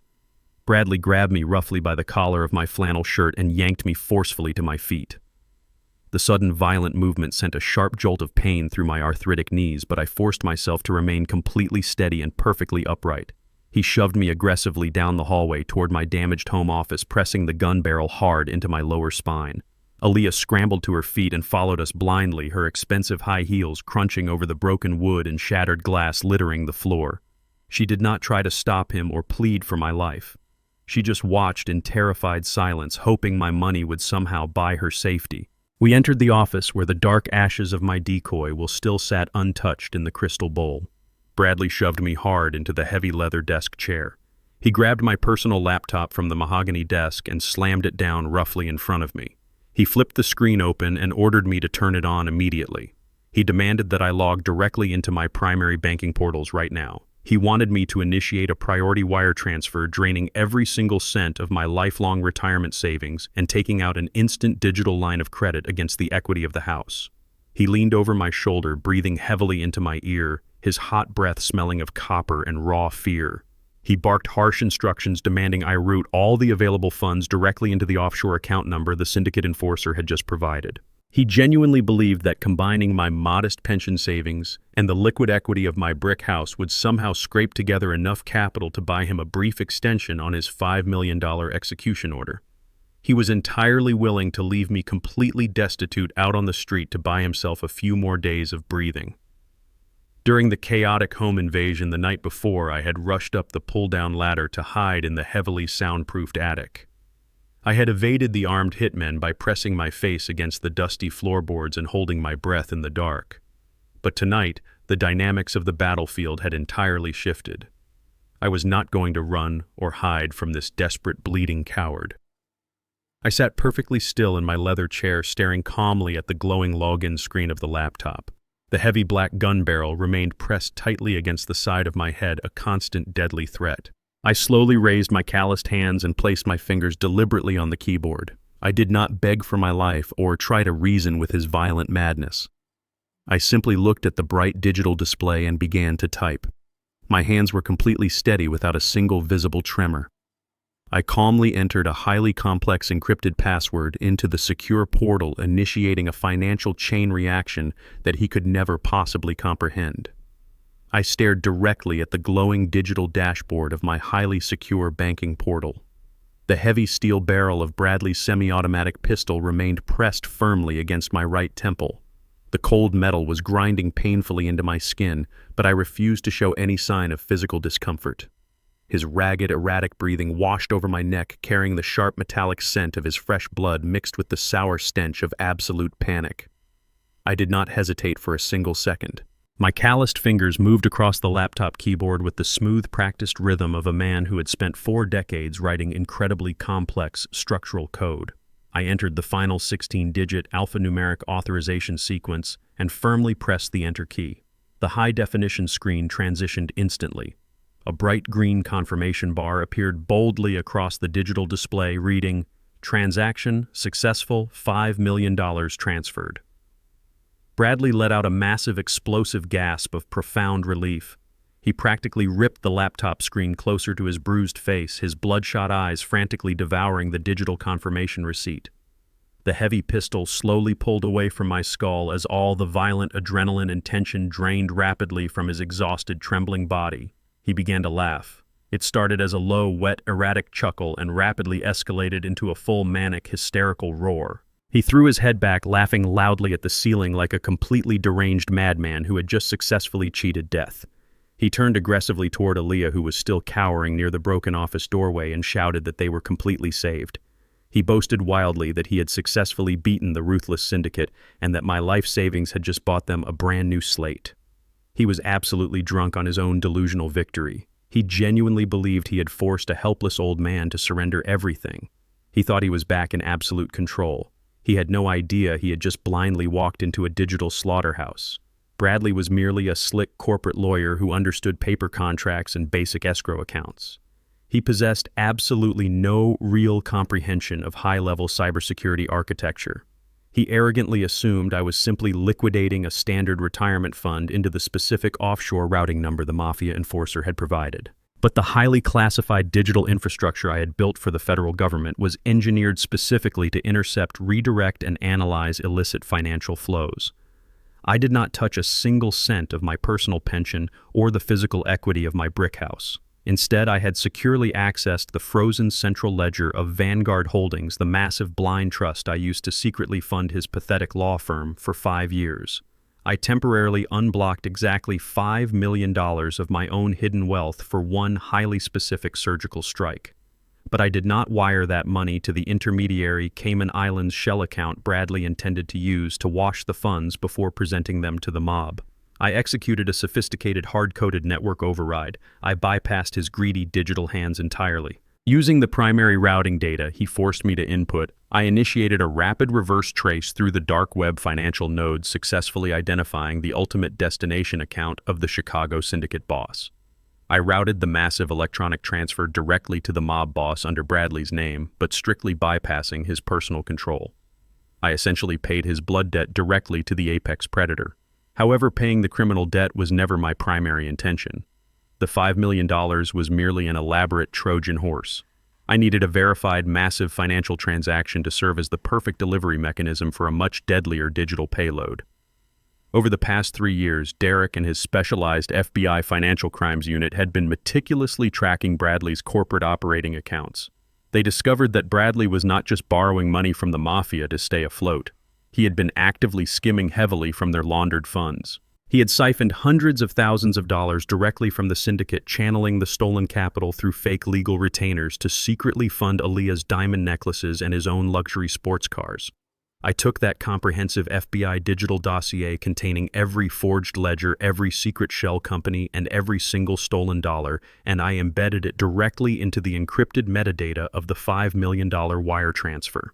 The exact moment the money cleared the Chicago boss's offshore account, the digital file was programmed to automatically unpack itself. It was designed to display the undeniable mathematical proof of Bradley's 3-year-long theft directly onto the syndicate's primary private servers. I did not just pay his outstanding debt. I delivered his absolute non-negotiable death warrant, wrapped perfectly in $5 million. Bradley's loud, manic laughter began to subside as he wiped a thick mixture of cold sweat and dried blood from his bruised forehead. He holstered the heavy black pistol carelessly into the waistband of his ruined trousers, feeling entirely invincible. He eagerly pulled his expensive smartphone from his torn suit pocket to verify the incoming deposit. He opened his secure offshore banking application, fully expecting to see a massive digital balance that he could subsequently transfer to the syndicate while keeping a comfortable hidden margin for his own eventual escape. He tapped the refresh icon with a bloody thumb. The circular loading animation spun for 2 agonizing seconds before displaying the total available balance, $0.00. Bradley frowned deeply, tapping the glass screen aggressively. He muttered a harsh, violent curse, assuming the international banking network was simply experiencing a minor delay. He refreshed the application again. The screen blinked and reloaded rapidly. The balance remained absolutely empty. A dark, chilling shadow of profound confusion crept across his bruised, swollen face. He looked up from his phone and stared blankly at the laptop screen still sitting open on my mahogany desk. He finally took the time to read the detailed transaction receipt I had deliberately left visible. He saw the direct routing path. He saw that the massive sum of money completely bypassed his intermediary shell accounts and went straight into the core accounts of the Chicago syndicate. And then his dark eyes locked onto the small digital attachment icon located at the very bottom of the confirmation page. The compressed file name was explicitly titled Sutton Embezzlement Records. He stared at those 3 devastating words as all the remaining color violently drained from his face, leaving him looking like a fresh corpse. He realized exactly what I had attached to the multi-million-dollar transfer. I looked up at him, maintaining my cold, unwavering posture. I told him calmly that he was officially a dead man walking. The syndicate now possessed undeniable documented proof that he had been actively stealing their laundered money for 3 consecutive years. The heavy, suffocating silence in the ruined office was absolute and terrifying. Bradley stopped breathing entirely. His fragile, arrogant mind fractured completely under the sheer crushing weight of his catastrophic reality. He had inadvertently forced me at gunpoint to send his most dangerous, ruthless enemies the exact, undeniable evidence required to justify his immediate, brutal execution. He opened his swollen mouth to speak, but his vocal cords were completely paralyzed by sheer, overwhelming terror. Right at that exact devastating second, his smartphone vibrated violently in his trembling, sweaty palm. A harsh, aggressive ringtone pierced the quiet room, echoing off the walls. Bradley slowly lowered his terrified eyes to the glowing digital screen. The caller identification displayed a restricted Chicago area code. It was the syndicate boss calling directly to discuss the newly acquired digital dossier. The remaining physical strength evaporated completely from Bradley's legs. His knees buckled slightly. His hand shook so violently that his fingers simply gave out. The heavy black pistol slipped completely from his waistband, sliding rapidly down his leg. It hit the hardwood floor with a loud, sharp clatter, stopping right next to his feet. The ringing of the smartphone on the hardwood floor sliced through the heavy, suffocating silence of the ruined home office. Bradley stared down at the glowing screen as if it were a venomous snake coiled and ready to strike. The caller identification boldly displayed the restricted Chicago area code. He was completely paralyzed, incapable of making a single voluntary movement. I looked down at him from my leather chair, keeping my posture completely relaxed and authoritative. "Answer it," I commanded, my voice echoing with icy, absolute authority. "Answer it and put it on speaker so we can all hear the consequences of your greed." Bradley hesitated, his entire body trembling violently, but the fear of ignoring the call outweighed his fear of answering it. He slowly reached down with a shaking, bloody hand and swiped the green icon across the cracked glass. He tapped the speakerphone button and dropped the device back onto the floorboards. A low, gravelly voice filled the room. It was not a loud, angry shout, but a terrifyingly calm, methodical rasp that conveyed absolute lethal power. The syndicate boss did not introduce himself. He simply stated that he had just received a very generous $5 million deposit, along with a highly entertaining digital reading assignment. The boss explained in a chillingly smooth tone that he had spent the last 10 minutes reviewing the meticulously documented embezzlement files I had attached to the wire transfer. He noted every single fake legal retainer, every shell company, and every stolen dollar that Bradley had skimmed from their laundered accounts over the past 3 years. Bradley tried to speak to formulate a pathetic legal defense or blame a fictitious hacker, but his throat was entirely sealed shut by raw, unadulterated terror. He could only let out a pathetic, wet whimper. The mafia boss chuckled, a dark, humorless sound that chilled the air in the room. He informed Bradley that stealing from the syndicate was not just a simple financial dispute. It was an extreme personal insult that required a highly visible and exceptionally painful public response.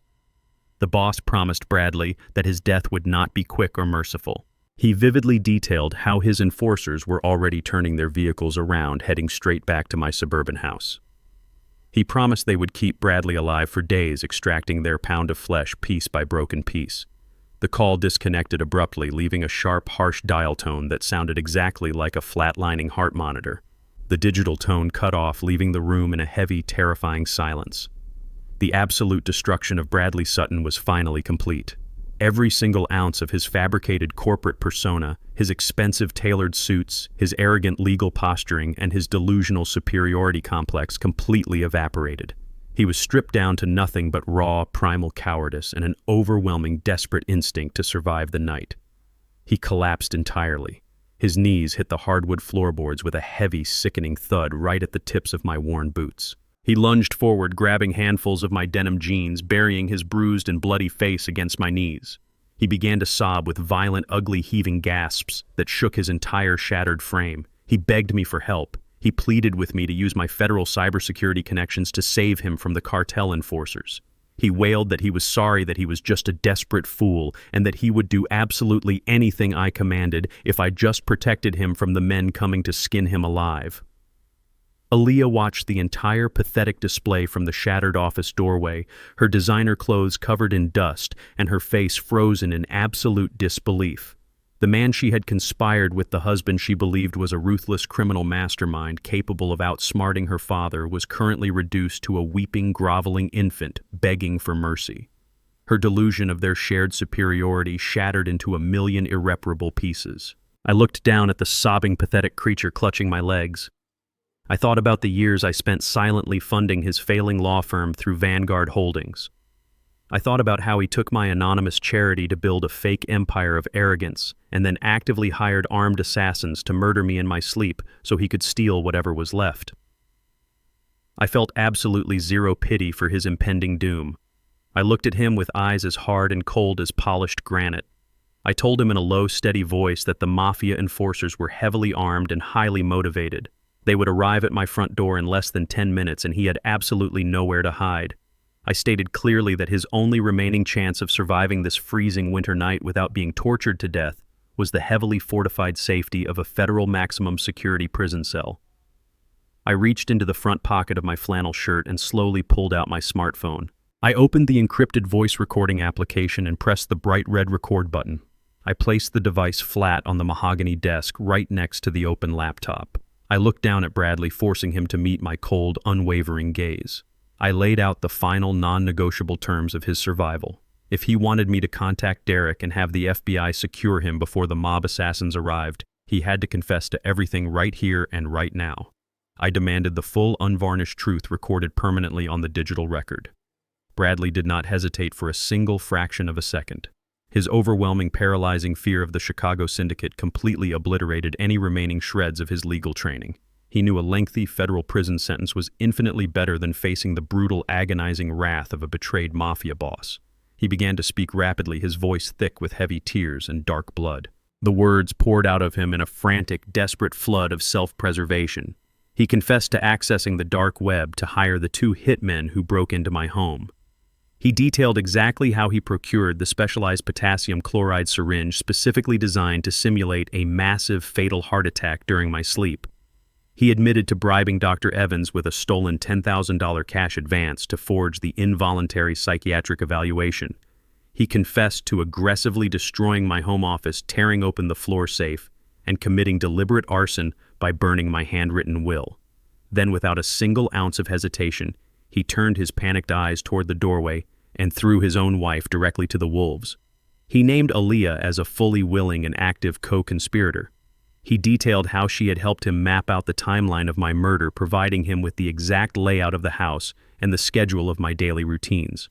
Aaliyah shrieked in furious denial from the hallway, lunging forward to silence him, but Bradley shouted loudly over her, aggressively betraying the woman he had sworn to protect just to save his own miserable skin. He finished his frantic, comprehensive confession, completely breathless and utterly defeated. He slumped back onto his heels, looking up at me with wide, pleading, bloodshot eyes.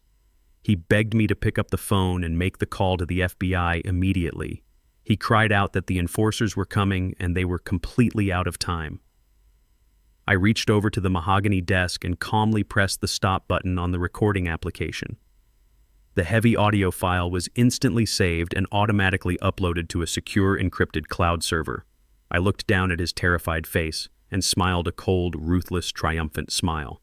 I told him I did not need to make a desperate call to my son because I had already made the call hours ago. Right at that exact devastating moment, the pitch-black living room behind him was suddenly bathed in an aggressive, alternating strobe of bright red and blue light. The piercing flash of multiple police sirens swept violently across the shattered front windows, casting long, rapidly moving shadows over Bradley's horrified face. The heavy synchronized sound of multiple armored vehicles skidding to a halt on the frosty suburban street echoed loudly through the ruined house.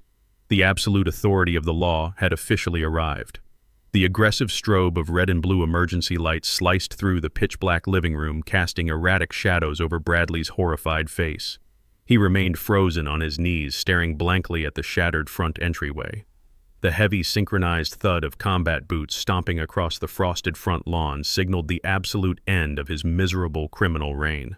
Before Bradley could even attempt to stand up or formulate another pathetic lie, the remaining glass of the large bay window exploded inward. A shower of sharp crystalline shards rained down violently across the hardwood floor, mixing with the bitter, freezing winter wind sweeping into the house. The reinforced front door, already severely damaged by the syndicate enforcers earlier, was violently kicked entirely off its metal hinges. A heavily armed FBI tactical team poured into the narrow hallway, moving with terrifying synchronized military precision. They wore thick Kevlar vests, ballistic helmets, and carried matte black assault rifles leveled directly at the center of the room. The blinding beams of their tactical flashlights cut through the dark smoke lingering from the burned parchment paper. At the very front of the tactical formation stood Derek. My oldest son stepped into the ruined house wearing his dark blue FBI windbreaker. He did not look like a concerned family member rushing to check on his elderly father. He moved with the cold, unyielding authority of a senior federal agent executing a high-level takedown. The tactical team immediately fanned out, securing every single exit and clearing the perimeter with rapid, aggressive commands. Bradley shrank back against the mahogany desk, raising his bloody, trembling hands high into the air. He tried to open his swollen mouth to speak, to beg for Derek to intervene and protect him from the approaching federal agents. I remained seated in my leather chair, watching my son execute his duties with flawless precision. Derek and I had coordinated this entire raid, utilizing the exact digital tracking data I had pulled from the corrupted Vanguard Holdings accounts. The FBI had sufficient probable cause to breach the premises the moment Bradley confessed on the hot microphone. Derek did not spare a single glance of familial recognition toward the pathetic, bleeding man cowering on the floor. He looked at Bradley strictly as a high-value federal target, a violent financial predator who had finally been trapped in a digital and physical corner. For 5 years, Bradley had strutted through family gatherings wearing imported Italian suits and boasting about his massive corporate success. He had looked down on Derek's government salary and mocked my modest lifestyle. He had arrogantly believed his legal degree made him untouchable. But in this exact devastating moment, all of his fabricated superiority was completely eradicated. Bradley tried to invoke his status as a lawyer, demanding to see a warrant, but his voice cracked weakly. Derek stepped forward, towering over the shivering lawyer. His voice was incredibly calm, but it carried the devastating weight of a falling executioner's blade. "Bradley Sutton, you are officially under arrest by the Federal Bureau of Investigation." Derek announced, his words echoing sharply off the walls of the ruined home office. He did not recite the standard basic rights immediately. Instead, he systematically listed the crushing weight of the federal charges we had meticulously compiled over the past 48 hours. You are being charged with severe counts of aggravated money laundering, international wire fraud, and felony extortion. Derek took another deliberate step forward, closing the distance. Furthermore, based on irrefutable audio and digital evidence obtained within the last 24 hours, you are also being charged with conspiracy to commit first-degree murder and the attempted assassination of a federally protected citizen. Bradley's eyes widened in absolute sheer terror. He finally realized the full scope of the massive surveillance net I had drawn around him. The federal government had been tracking his illegal mob transactions, his fake medical documents, and his dark web hitman contracts in real time. Derek reached into his tactical vest and pulled out a thick, folded legal document, tossing it aggressively onto the floor right next to Bradley's trembling knees. It was a comprehensive federal indictment signed directly by the United States Attorney General. It detailed every single dollar he had stolen from the Chicago Syndicate and every lethal chemical he had purchased to fake my heart attack. The cold, harsh reality of a lifetime locked inside a maximum security federal penitentiary crashed down heavily on Bradley's fractured mind. He let out a loud, pathetic wail, dropping his face into his hands and sobbing uncontrollably. The untouchable corporate lawyer had been reduced to a weeping, desperate criminal. Derek stood perfectly still, watching the pathetic display with absolute cold, professional disgust. He gave a sharp, definitive nod to the two heavily armored tactical agents standing directly behind him. The two massive agents lunged forward instantly. They grabbed Bradley by his expensive torn suit jacket and slammed him brutally face down onto the hard wooden floorboards. The forceful impact knocked the remaining wind completely out of his lungs. An agent drove a heavy combat boot firmly between Bradley's shoulder blades, pinning him securely to the ground. He grabbed Bradley's wrists, wrenching them aggressively behind his back. The sharp, distinctive metallic click of heavy steel handcuffs locking tightly into place echoed clearly in the room. Bradley let out a final, muffled gasp of defeat as the cold metal bit deeply into his skin. While Bradley was being violently subdued in the office, Aaliyah realized her own imminent destruction. She had been standing frozen in the hallway, but the sight of the FBI agent snapping the cuffs onto her husband triggered her raw survival instinct. She turned around abruptly and sprinted frantically toward the kitchen. She had previously stashed a heavy leather travel bag packed tightly with emergency cash and stolen jewelry inside the pantry, hoping to use it if she ever needed to abandon Bradley. She grabbed the heavy bag and bolted directly for the rear patio door, desperately hoping to slip away into the dark, freezing backyard. She managed to yank the glass door open, but she did not make it a single step outside. 2 female tactical agents were already holding strict positions on the back deck. They moved with lightning speed. One agent grabbed Aaliyah firmly by the shoulder of her designer jacket, spinning her around aggressively. The second agent swept Aaliyah's legs out from under her with a swift, brutal kick. My daughter slammed hard onto the freezing wooden deck, dropping the heavy leather bag. The stolen cash spilled out slightly across the frost-covered planks. The agents pinned her instantly, snapping a pair of steel handcuffs tightly around her wrists. Aaliyah shrieked wildly, demanding they let her go, screaming that she was a victim and that her father would protect her. The agents completely ignored her frantic, entitled tantrums, hauling her forcefully to her feet without a shred of sympathy. The tactical agents dragged both Bradley and Aaliyah roughly through the shattered front entryway of my house. They pulled them forcefully down the concrete steps toward the massive black armored transport vehicles idling aggressively on the street. The blinding strobe of emergency lights illuminated their complete public humiliation. The quiet suburban neighborhood had completely transformed into a chaotic media spectacle. Derek had deliberately tipped off the local news stations, ensuring this massive federal raid was broadcasted live to the entire city. Dozens of local reporters and aggressive photojournalists had already crowded against the yellow police barricades blocking the street. The rapid, blinding flashes of dozens of professional cameras fired continuously, lighting up the dark winter night like rapid gunfire. Neighbors stepped out onto their front porches, wrapping their robes tightly around themselves and watching in absolute shock as the wealthy, successful couple was hauled away in chains. Bradley hung his head, trying desperately to hide his swollen, bloodied face from the relentless camera lenses. Aaliyah continued to scream and thrash wildly, completely destroying whatever remained of her pristine high society reputation. They were being publicly paraded as the miserable, violent criminals they truly were, facing the flashbulbs with absolutely nowhere left to hide. 1 month had passed since the blinding red and blue strobe lights of the FBI tactical vehicles illuminated my ruined front lawn. The freezing winter winds had given way to a bitter, damp chill, but the atmosphere inside the federal maximum security penitentiary was infinitely colder. The sterile concrete walls and heavy steel doors of the visitation center were meticulously designed to strip away every remaining ounce of human dignity. I walked shoulder to shoulder with my ruthless corporate attorney, Jonathan Reyes. Our heavy footsteps echoed sharply down the long, fluorescent-lit corridor, a relentless marching beat of impending justice. We were not here to offer comfort or forgiveness. We were here to finalize the absolute destruction of a monster. The federal government had successfully isolated Bradley Sutton from the general prison population strictly for his own physical protection. The Chicago crime syndicate had already placed a massive, lucrative bounty on his head the very second my digital embezzlement files became public knowledge.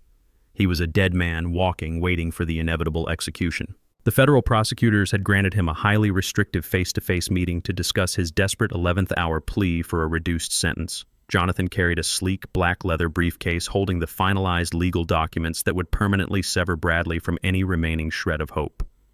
We passed through 3 separate, heavily armed security checkpoints before being allowed into the restricted block. We entered the small, claustrophobic visitation room and took our seats on the hard, bolted metal chairs. The thick, bulletproof glass separated us from the prisoner side of the facility, a solid, transparent barrier between my absolute freedom and his eternal captivity. I folded my hands calmly on the cold metal counter, breathing steadily and waiting for the man who had orchestrated my assassination to be dragged into the light. A heavy iron door on the opposite side of the thick glass buzzed loudly and slid open with a harsh, aggressive mechanical grind. 2 massive correctional officers escorted Bradley into the sterile room. The sight of him was deeply pathetic. The slick, arrogant corporate lawyer who once wore imported Italian suits and boasted relentlessly about his limitless wealth was entirely gone. He was wearing an oversized, bright orange prison jumpsuit that hung loosely off his rapidly thinning, malnourished frame. His face was deathly pale and gaunt, his dark hair greasy and receding from the extreme stress. The dark purple bruised circles under his bloodshot eyes revealed weeks of profound sleep deprivation driven by the constant terrifying paranoia of an impending mafia hit inside the prison walls. He sat heavily on the metal stool, picking up the black plastic telephone receiver with shaking, clammy hands. I picked up my receiver, slowly maintaining a cold, unyielding gaze that offered absolutely zero quarter. Bradley tried to force a pathetic, broken smile, trying desperately to invoke a sense of familial sympathy that had been dead for months. He began speaking in a rapid, trembling voice, instantly launching into a highly calculated psychological manipulation.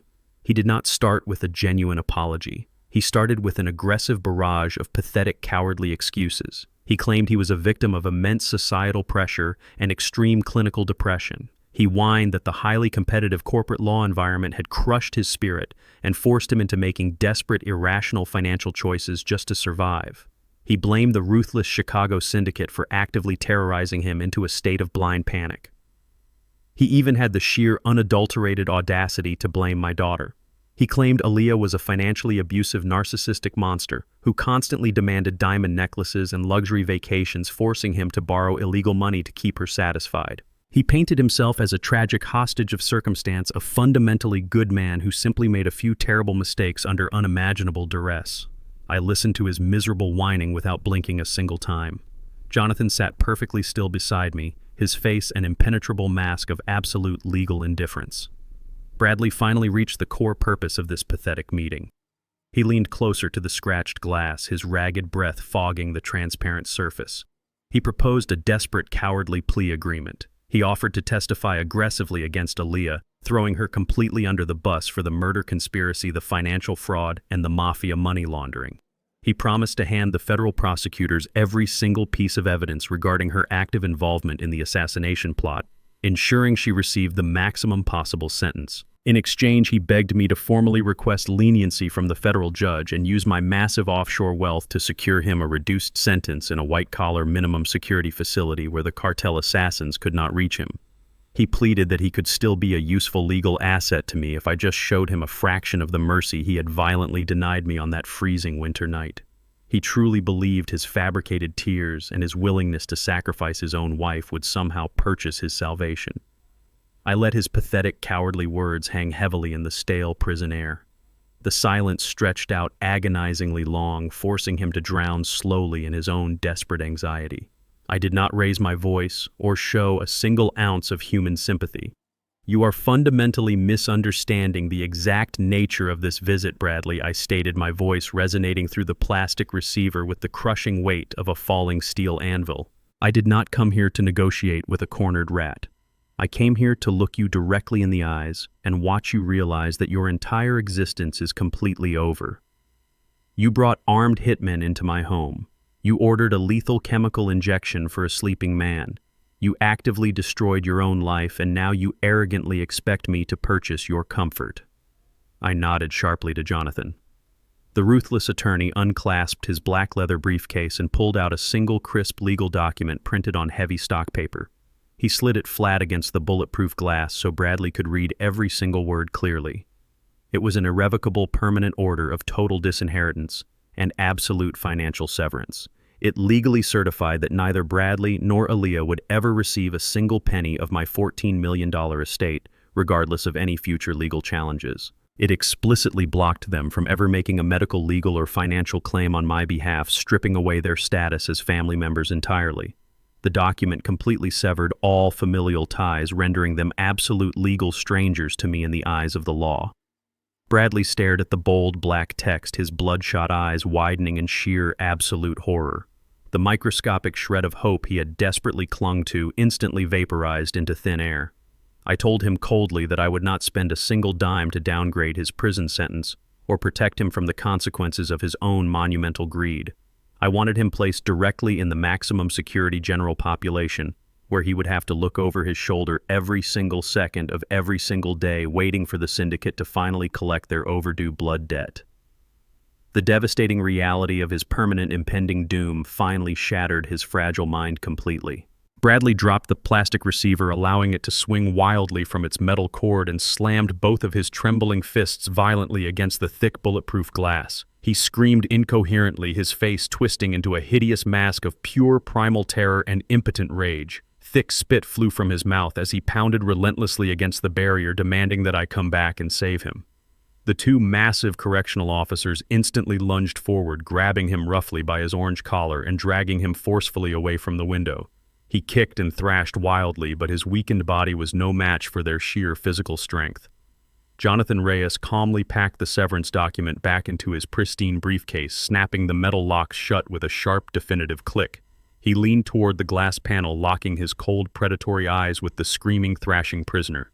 "We do not accept plea deals from arrogant amateurs," Jonathan announced, his voice echoing with absolute freezing legal authority. "We will see you at the public trial." I turned my back on the screaming traitor and walked toward the exit without a single ounce of hesitation, letting the heavy steel doors close firmly behind us. The heavy oak doors of the federal courthouse swung open to reveal a massive room thick with a suffocating, undeniable tension. The day of the highly publicized public trial had finally arrived, drawing an enormous crowd of local journalists, curious onlookers, and stern-faced federal agents who packed the wooden benches to absolute maximum capacity.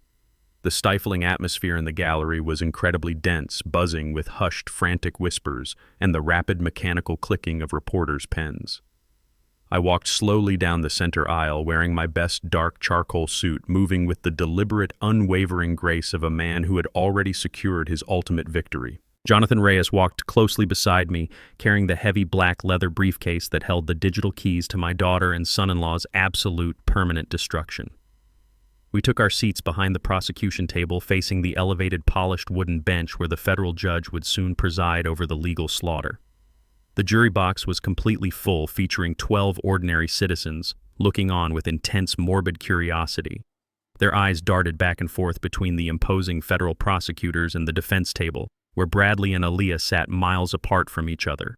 They were both dressed in conservative, muted clothing, a pathetic, transparent attempt to project an image of respectable humility to the court.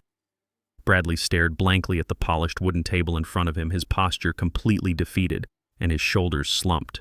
He looked deathly pale and was visibly trembling, terrified of the syndicate assassins he firmly believed were waiting for him in the general prison yard. Aaliyah sat rigidly staring straight ahead and refusing to make any eye contact whatsoever with the man she had conspired with to murder me. The bailiff called the sprawling courtroom to order, and the heavy thud of the judge's gavel echoed sharply, signaling the official beginning of the end. The lead defense attorney, a slick, expensive professional hired with the very last remnants of Aaliyah's hidden credit lines, stood up to deliver his opening statement. He paced slowly and methodically in front of the jury box, utilizing a soft, theatrical voice meticulously designed to elicit maximum unwarranted sympathy from the courtroom. He attempted to paint a highly fabricated, deeply insulting picture of Bradley as a tragic, helpless victim of intense corporate pressure and severe psychological breakdown. The defense argued passionately that Bradley was a fundamentally good man who simply got in way over his head with dangerous loan sharks and made a series of desperate, irrational choices to protect his family from violent mafia retribution. He tried to spin the attempted murder as a tragic misunderstanding, claiming there was never any real intent to harm me physically, just a misguided, clumsy plan to secure a temporary medical guardianship for my own supposed well-being. The lawyer went as far as suggesting that I was a domineering, secretive father who had intentionally set a cruel financial trap for a struggling young couple, pushing them to the absolute brink of insanity. It was a masterful display of expensive legal fiction, but it was entirely built on a fragile foundation of blatant lies. Jonathan Reyes did not object or interrupt the sickening performance. He sat perfectly still, tapping his expensive pen against his legal pad, simply waiting for the defense to finish digging their own massive grave. When it was finally time for the prosecution to present their core evidence, Jonathan stood up and approached the center of the courtroom with the confidence of a lethal apex predator. He did not rely on cheap emotional appeals or theatrical pacing. He simply requested formal permission from the federal judge to introduce Exhibit A directly into the official court record. With a sharp, definitive nod of approval from the bench, Jonathan connected a sleek digital tablet to the courtroom's central audio system. He instructed the jury to listen very carefully to the exact true nature of the so-called tragic misunderstanding. He pressed play on the high-definition audio file I had secretly recorded on the night the armed hitmen breached my front door. The crystal-clear digital audio crackled slightly before broadcasting Aaliyah's vicious, impatient voice through the heavy overhead speakers. The entire courtroom listened in dead silence as she aggressively barked at her husband, demanding to know why it was taking so long to handle one sleeping old man. The recording played her ruthless complaints about freezing in her luxury car while waiting to play the grieving, devastated daughter. It captured Bradley's frantic, terrified whispers as he realized the bed was empty, followed immediately by Aaliyah's cold-blooded command to find me and finish the job without any more pathetic excuses. The sheer, raw malice and premeditated cruelty echoing through the speakers completely obliterated the defense attorney's fabricated narrative of a desperate, struggling family man. A collective gasp of pure, unadulterated horror rippled violently through the packed gallery. The sheer magnitude of the cold-blooded betrayal stunned the entire room into a state of profound shock.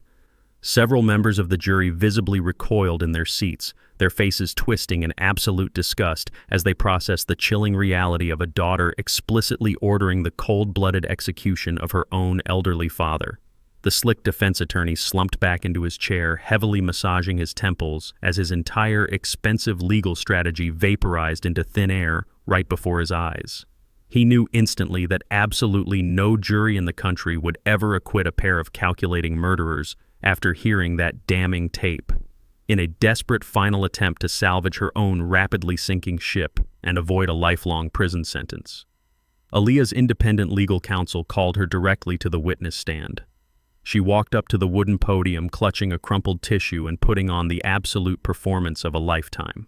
The second she took the solemn oath, she burst into violent theatrical sobs. She looked directly at the jury and immediately threw her husband completely under the bus. She claimed she was absolutely terrified of Bradley, stating that he was a violent, abusive monster who forced her to participate in the financial fraud and the assassination plot against her will. She wept loudly, swearing that she never actually wanted me dead and that she only made those aggressive comments on the phone because Bradley had threatened her life if she did not comply with his insane mafia-driven demands. She painted herself as a helpless, terrified hostage manipulated by a gambling addict heavily indebted to a ruthless criminal syndicate. Bradley stared at her from the defense table, his jaw dropping in sheer, absolute betrayal. The fragile alliance they had built on greed imploded publicly. He lunged forward aggressively, cursing at her and calling her a lying snake before the heavy hands of the federal marshals slammed him forcefully back into his seat. Aaliyah's desperate, cowardly testimony left the courtroom in a state of chaotic, shocked murmurs. She desperately hoped her fabricated tears and her willingness to sacrifice her husband would somehow earn her the jury's sympathy and a reduced sentence. The federal judge banged his heavy wooden gavel, aggressively demanding absolute order in the court before the proceedings could continue. The defense attorney, looking completely out of options and sweating profusely under the intense fluorescent lights, requested to call their final witness to the stand in a last-ditch effort to cross-examine the primary victim. The heavy wooden doors of the courtroom seemed to hold their breath.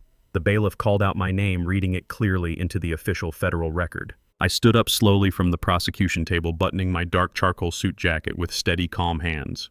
I walked deliberately toward the elevated witness box, my posture perfectly straight and my gaze fixed forward. I turned and looked directly at the defense table, my eyes as sharp and unforgiving as a freshly sharpened sword. I raised my right hand and placed my left palm flat against the worn leather cover of the Bible. The court bailiff asked if I swore to tell the truth, the whole truth, and nothing but the truth. I replied with a single resonant statement. I do. My voice echoed loudly across the cavernous courtroom, cutting through the stifling tension like a heavy steel blade. I sat down in the wooden witness chair and adjusted the microphone. I looked directly across the room at the defense table. Bradley was actively shaking, unable to maintain any semblance of composure. Aaliyah sat slightly apart from him, clutching a crumpled tissue, still attempting to project the pathetic image of a battered, terrified wife. There was absolutely no mercy left in my heart. The father who had carried her on his shoulders, who had worked grueling double shifts to pay for her privileged life, had died on the dusty floorboards of an attic while armed hitmen hunted him. The man sitting on the witness stand was a hardened survivor demanding absolute justice. The lead federal prosecutor approached the podium, asking me to state my name and relationship to the defendants for the official court record. I stated my full name clearly. I then pointed a steady, unwavering finger toward the defense table and announced that the two individuals sitting there were the architects of my attempted assassination. I did not soften my words or offer any diplomatic phrasing. I set the tone immediately, ensuring the jury understood that this was not a tragic familial misunderstanding, but a calculated, cold-blooded conspiracy driven by pure, unadulterated greed. The prosecutor expertly guided me through the exact chronological timeline of their monstrous betrayal. I spoke methodically, ensuring every single member of the jury could follow the complex web of financial deceit. I started by completely dismantling Bradley's fabricated image as a highly successful corporate attorney. I revealed the existence of Vanguard Holdings, the anonymous blind trust I had established using my $14 million cybersecurity patent. I explained how I had secretly funded his failing law firm for 5 years, pumping hundreds of thousands of dollars into his operating accounts just to keep my daughter comfortable. A collective murmur of shock rippled through the gallery. Bradley's fragile ego was publicly eviscerated. I detailed how he had squandered that anonymous charity, racking up a massive $5 million blood debt with a ruthless Chicago crime syndicate. I explained that when the mafia demanded immediate payment, he and Aaliyah decided that murdering me and liquidating my modest brick house was their only viable exit strategy. But I did not simply offer verbal testimony. I brought undeniable physical and digital proof. The prosecutor submitted a heavy stack of certified bank statements into the federal record. These documents clearly showed the exact moment I terminated Vanguard Holdings, instantly freezing Bradley's fraudulent empire. Then we moved to the events following the botched assassination attempt. I described how Bradley, desperate and cornered, had violently broken into my private home office. The defense attorney stood up to object, claiming this was mere hearsay without physical evidence. I smiled coldly at the slick lawyer. The prosecutor immediately introduced a new digital exhibit. The large monitors in the courtroom flickered to life, displaying a crystal-clear, high-definition video feed. The jury watched in absolute stunned silence as the footage from the hidden camera tucked inside my golden engineering trophy played on the screens. They saw Bradley physically smash his way into my office. They watched him violently tear open my floor safe and pull out my handwritten last will and testament. They saw the ugly, twisted mask of pure hatred on his face as he realized he had been entirely cut out of the estate. And finally, they witnessed him commit deliberate felony arson using a silver butane lighter to burn the legal document to ashes inside a crystal bowl. The video evidence was absolutely irrefutable. It completely destroyed any lingering doubt about his malicious intent and criminal desperation. I then explained how I had used my cybersecurity expertise to route his final desperate wire transfer directly to the mafia boss, attaching a comprehensive digital dossier detailing his 3-year embezzlement scheme. Bradley buried his face in his hands, weeping openly as his ultimate doom was laid bare for the entire world to see. With Bradley thoroughly destroyed, the prosecutor turned the focus to the woman sitting quietly at the end of the defense table. Aaliyah looked up at me, her eyes wide and brimming with fresh, manufactured tears. She was desperately hoping that her earlier testimony playing the victim of a violent, abusive husband had somehow swayed my resolve. She hoped the biological bond of father and daughter would somehow force me to show her leniency on the stand. My gaze swept over her, taking in her expensive designer clothing and her carefully practiced expression of fragile innocence. I addressed the jury directly, my voice dropping to a low, chilling register. I told them about the night the hitman breached my front door. I recounted how I had hidden in the freezing attic listening to my own daughter on speakerphone. I repeated her exact words for the court record, ensuring the jury heard how she had viciously complained about waiting in the cold and aggressively ordered her husband to finish the job without excuses. Aaliyah shook her head violently, mouthing the word no, but she could not hide from the truth.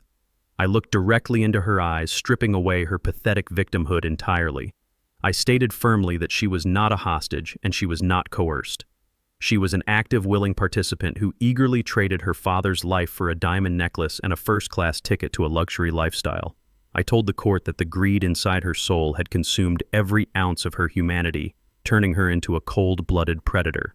I raised my voice slightly, ensuring my final declaration echoed in every corner of the massive room. I announced that the woman sitting at that table was nothing more than a violent stranger to me. I officially and completely disowned her, rejecting my status as her father right there on the federal record. The psychological blow struck Aaliyah with devastating physical force.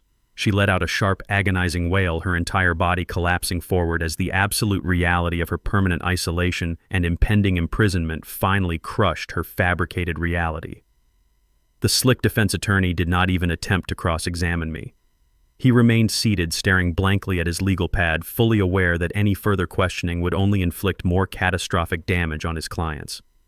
The prosecution rested its case, leaving a heavy, undeniable atmosphere of absolute guilt hanging over the room. The federal judge, a stern man with decades of experience on the bench, leaned forward and banged his heavy wooden gavel against the sounding block.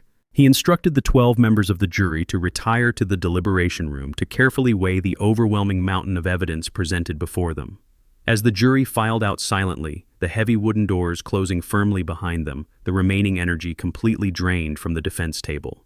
Bradley slumped forward entirely, defeated, his forehead hitting the heavy wooden desk with a dull, hollow thud. He knew his life was officially over. The heavy wooden doors of the deliberation room swung open much sooner than anyone anticipated. Exactly 2 hours and 14 minutes had passed since the 12 men and women were instructed to weigh the mountain of evidence. In the realm of federal justice, a 2-hour deliberation for a multi-million-dollar financial fraud and a conspiracy to commit first-degree murder meant only one thing: absolute, overwhelming, unquestionable guilt. A sudden, suffocating hush fell over the packed gallery as the jurors filed back into their designated box. The chaotic murmurs of the reporters and the hushed whispers of the onlookers died instantly. The tension in the air was so thick it felt like it could shatter glass. Bradley raised his bruised and pale face from the heavy wooden defense table, his bloodshot eyes darting frantically toward the jury, trying desperately to read their expressions. They refused to look at him. Not a single juror spared a glance toward the defense table. They kept their eyes fixed straight ahead, a universal sign of condemnation. Aaliyah sat rigidly beside him, her hands clasped so tightly her knuckles were completely white. Her chest heaved with shallow, panicked breaths as she realized her theatrical tears had failed to manipulate anyone. I remained seated at the prosecution table next to Jonathan Reyes, my posture perfectly straight and my heart beating with a steady, rhythmic calm. The federal judge entered the courtroom, his black robes flowing behind him, and took his seat at the elevated bench. He looked down at the jury foreperson, a stern-faced woman in her 50s who held a folded piece of white paper. The judge asked if the jury had reached a unanimous verdict. She stood up, her voice steady and resolute, confirming that they had. The absolute silence in the room deepened, pressing down on my daughter and her husband like a physical, crushing weight. The court clerk took the folded white paper from the foreperson and handed it directly to the federal judge. He adjusted his glasses, scanning the document briefly before handing it back to be read into the official court record. I watched Bradley's chest completely freeze. His lungs simply forgot how to function. The clerk cleared his throat and began to read the devastating sequence of legal conclusions that would permanently end 2 miserable lives. On the first count of conspiracy to commit first-degree murder, the jury finds the defendant, Bradley Sutton, guilty. The words struck the room like a physical blow.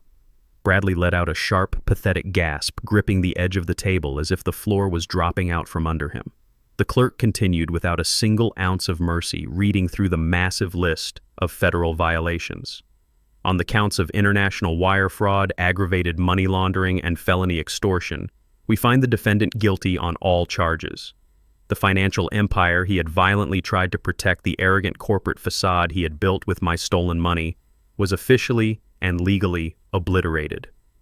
He was legally branded a violent financial predator and a convicted mastermind of an assassination plot. The clerk then turned to the second page of the verdict sheet, addressing the woman sitting completely paralyzed at the end of the defense table. Aaliyah squeezed her eyes shut tightly as if pretending to be asleep could somehow alter reality. On the count of conspiracy to commit first-degree murder as an active accomplice, the jury finds the defendant, Aaliyah Sutton, guilty. She violently flinched as the word hit her. On the counts of accessory to wire fraud and attempting to defraud a federal financial institution, we find the defendant guilty. The meticulously constructed lies she had spun on the witness stand, her pathetic attempts to play the abused, terrified hostage, had completely failed to deceive the 12 ordinary citizens in the jury box. They saw right through her expensive designer clothes and her manufactured tears straight into the dark, greedy core of her soul. She was not a victim. She was a fully willing conspirator who actively priced her own father's life at $5 million just to maintain her luxury status. The sheer magnitude of their legal destruction settled heavily over the defense table. The federal prosecutors sitting next to me nodded silently to each other, their monumental case successfully closed. Jonathan Reyes did not smile or gloat. He simply closed his legal pad, placing his expensive pen down in a gesture of absolute finality. The jury had spoken with a unified, deafening voice. The meticulous digital traps I had set, the hidden surveillance cameras, the rerouted mafia wire transfers, all of it had culminated in this exact flawless execution of absolute justice. There were no loopholes left for a slick corporate lawyer to exploit. There were no sympathetic ears left for a greedy daughter to manipulate. They were entirely at the harsh, unforgiving mercy of the federal court system, and that mercy did not exist today. The federal judge did not delay the sentencing phase. He looked down at the defense table with an expression of profound, unadulterated disgust. He stated clearly for the official record that in his 30 years on the federal bench, he had rarely witnessed such a sickening display of premeditated familial betrayal and raw financial greed. He addressed Bradley first, outlining the sheer brutality of hiring armed assassins to inject a sleeping elderly man with lethal chemicals, for the heinous crimes of conspiracy to commit first-degree murder and orchestrating a massive international financial fraud. The judge's voice boomed through the courtroom microphones. I sentence you, Bradley Sutton, to life in federal prison without the possibility of parole. The heavy wooden gavel slammed down onto the sounding block with a violent, definitive crack. Bradley collapsed entirely. His legs gave out completely, and he slid out of his chair, landing heavily on his knees, weeping loudly and uncontrollably into his handcuffed hands. The untouchable lawyer was completely erased. The judge then shifted his piercing gaze toward Aaliyah. He told her that her active willingness to facilitate the cold-blooded murder of the father who had sacrificed his entire life for her privilege was a crime of unfathomable moral bankruptcy. He stated that her betrayal was a fundamental violation of human decency. For your role as a fully active accomplice in the conspiracy to commit murder and severe financial fraud, I sentence you to 20 years in a federal penitentiary. Another deafening crack of the heavy gavel sealed her absolute doom.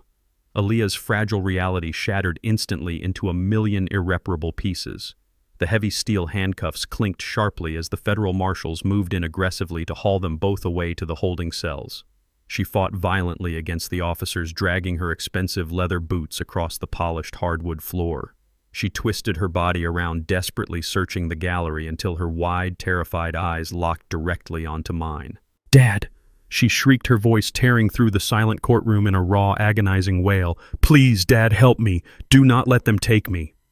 Her desperate, pathetic scream echoed off the high, vaulted ceilings of the courtroom, a final, miserable plea from a monster who suddenly realized the true catastrophic cost of her greed.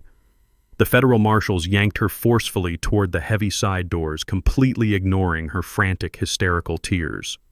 I stood up slowly from the prosecution table, buttoning my dark charcoal suit jacket with steady, calm hands.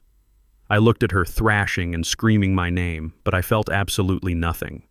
The deep, unconditional paternal love I once held for her had been completely eradicated, permanently burned away on the dusty floorboards of my freezing attic. I turned my back to the defense table, entirely severing my visual connection to her pathetic existence. I walked down the center aisle of the courtroom, my posture perfectly straight and my steps measured and deliberate. I did not pause. I did not falter. I did not look back over my shoulder a single time. The toxic poison that had infected my family had been thoroughly and legally excised. The absolute purge was finally complete. 3 months had passed since the heavy wooden doors of the federal courtroom sealed the absolute fate of the two monsters who tried to destroy my life. The bitter, freezing winter had finally surrendered to a bright, crisp spring, bringing with it a profound sense of renewal and total closure. I stood on the sidewalk of my quiet suburban street, looking at the modest brick house I had called home for over 40 years. A bright red and white sign was hammered firmly into the front lawn, declaring the property officially sold. I had just handed the keys over to a young couple eager to start their own family, completely unaware of the dark, violent history embedded in the floorboards. The house simply held too many ghosts. It was the place where I had tirelessly raised a daughter who eventually put a precise price tag on my head. It was the exact location where armed hitmen had breached my front door, and where a cowardly, corrupt lawyer had held a loaded gun to my temple. I did not want to spend my remaining years surrounded by the suffocating echoes of their monumental greed. Liquidating the property was a highly necessary surgical extraction to remove the final infected remnants of my past. I watched the large moving truck drive away, carrying the very last of my carefully selected belongings down the street. I did not feel a single ounce of nostalgia or regret as I turned my back on the brick facade. I walked toward my newly purchased vehicle, leaving the physical remnants of my fabricated poverty behind me forever. The miserable chapter of playing the vulnerable, oblivious old man was officially closed.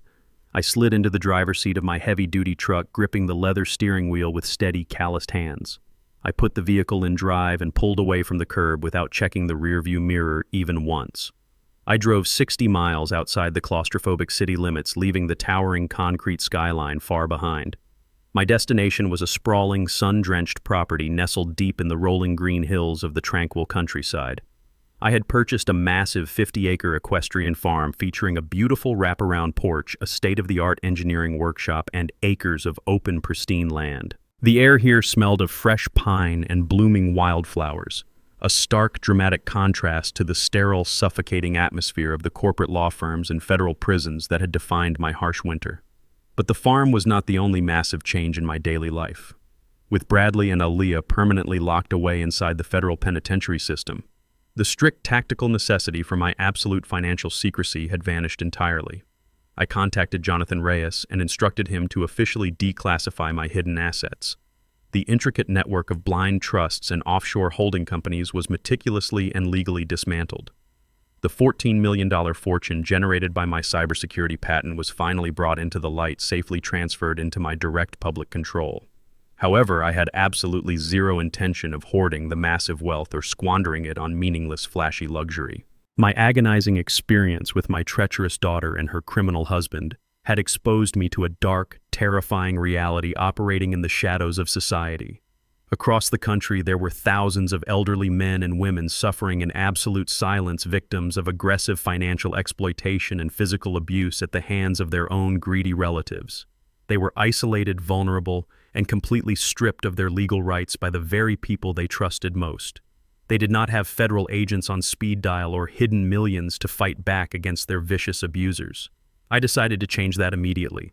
I utilized $10 million of my newly unsealed fortune to establish a powerful, uncompromising nonprofit organization. I named it the Vanguard Senior Defense Alliance. I hired a relentless team of top-tier litigation attorneys, ruthless private investigators, and dedicated social workers. Our singular mission was to provide aggressive, high-level pro bono legal representation to elderly victims facing domestic financial fraud and forced institutionalization. We built an impenetrable legal shield for the vulnerable, actively hunting down predatory family members and corrupt medical professionals who preyed on the weak. The foundation became an immediate, formidable force in the legal community. Every single time our lawyers stepped into a courtroom, they carried the exact same unyielding iron resolve I had used to crush Bradley's criminal empire. I channeled the profound betrayal I experienced into a relentless weapon for absolute justice, ensuring that no other aging parent would ever have to face the terrifying darkness of familial exploitation alone. It was a remarkably peaceful Sunday afternoon, bathed in the warm, golden light of the late spring sun. I was standing by the heavy wooden fence of the horse paddock wearing a comfortable pair of denim jeans and a light cotton shirt. The distinct crunch of tires on the long gravel driveway announced the arrival of my weekend guests. Derek pulled his sturdy dark SUV up to the front of the farmhouse.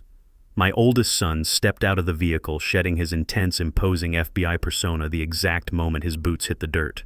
He was wearing a casual jacket and a wide, genuine smile that reached all the way to his eyes. His beautiful wife stepped out from the passenger side, unbuckling their two energetic young boys from the back seat. The kids immediately hit the ground running, their joyous, high-pitched laughter echoing brightly across the wide open acres of the farm. They sprinted directly toward me, wrapping their small arms tightly around my legs and shouting for their grandfather. I knelt down and hugged them back fiercely, feeling a profound, overwhelming surge of pure, unfiltered joy. This was what true family actually felt like. It was not built on financial expectation, toxic obligation, or hidden resentment. It was built on a solid foundation of absolute mutual respect and genuine unconditional love. Derek walked over and pulled me into a firm, strong embrace. He did not ask me for money or inquire about the status of my will. He simply asked how my week had been, and if I needed any help building the new wooden deck I had been designing for the back of the house. We spent the entire afternoon grilling food on the open patio, sharing old stories and watching the children chase the farm dogs across the lush green grass. The dark, terrifying shadows of the hired hitmen, the poisoned orange juice, and the federal courtroom felt like they belonged to an entirely different lifetime. The suffocating poison that had infected my bloodline had been completely drawn out and permanently neutralized, leaving only the healthy, thriving roots behind.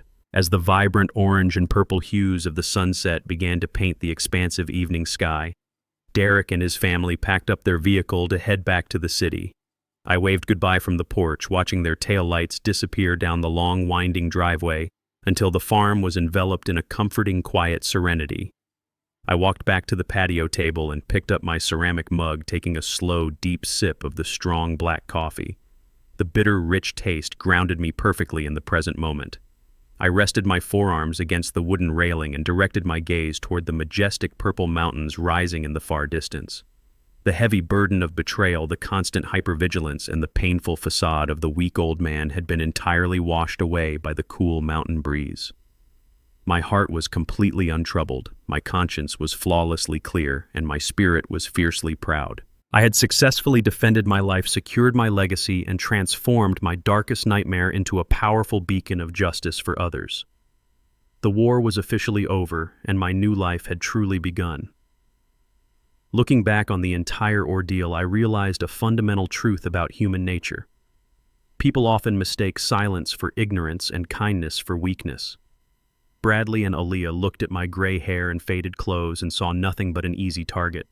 They failed to understand that the quietest people usually have the sharpest minds. Age does not diminish your worth or your ability to fight back against those who seek to exploit you. True strength lies in setting absolute boundaries and having the courage to walk away from toxic bloodlines to protect your own peace. If my story gave you the courage to stand up against betrayal, hit the like button, subscribe to our channel, and share your thoughts in the comments below.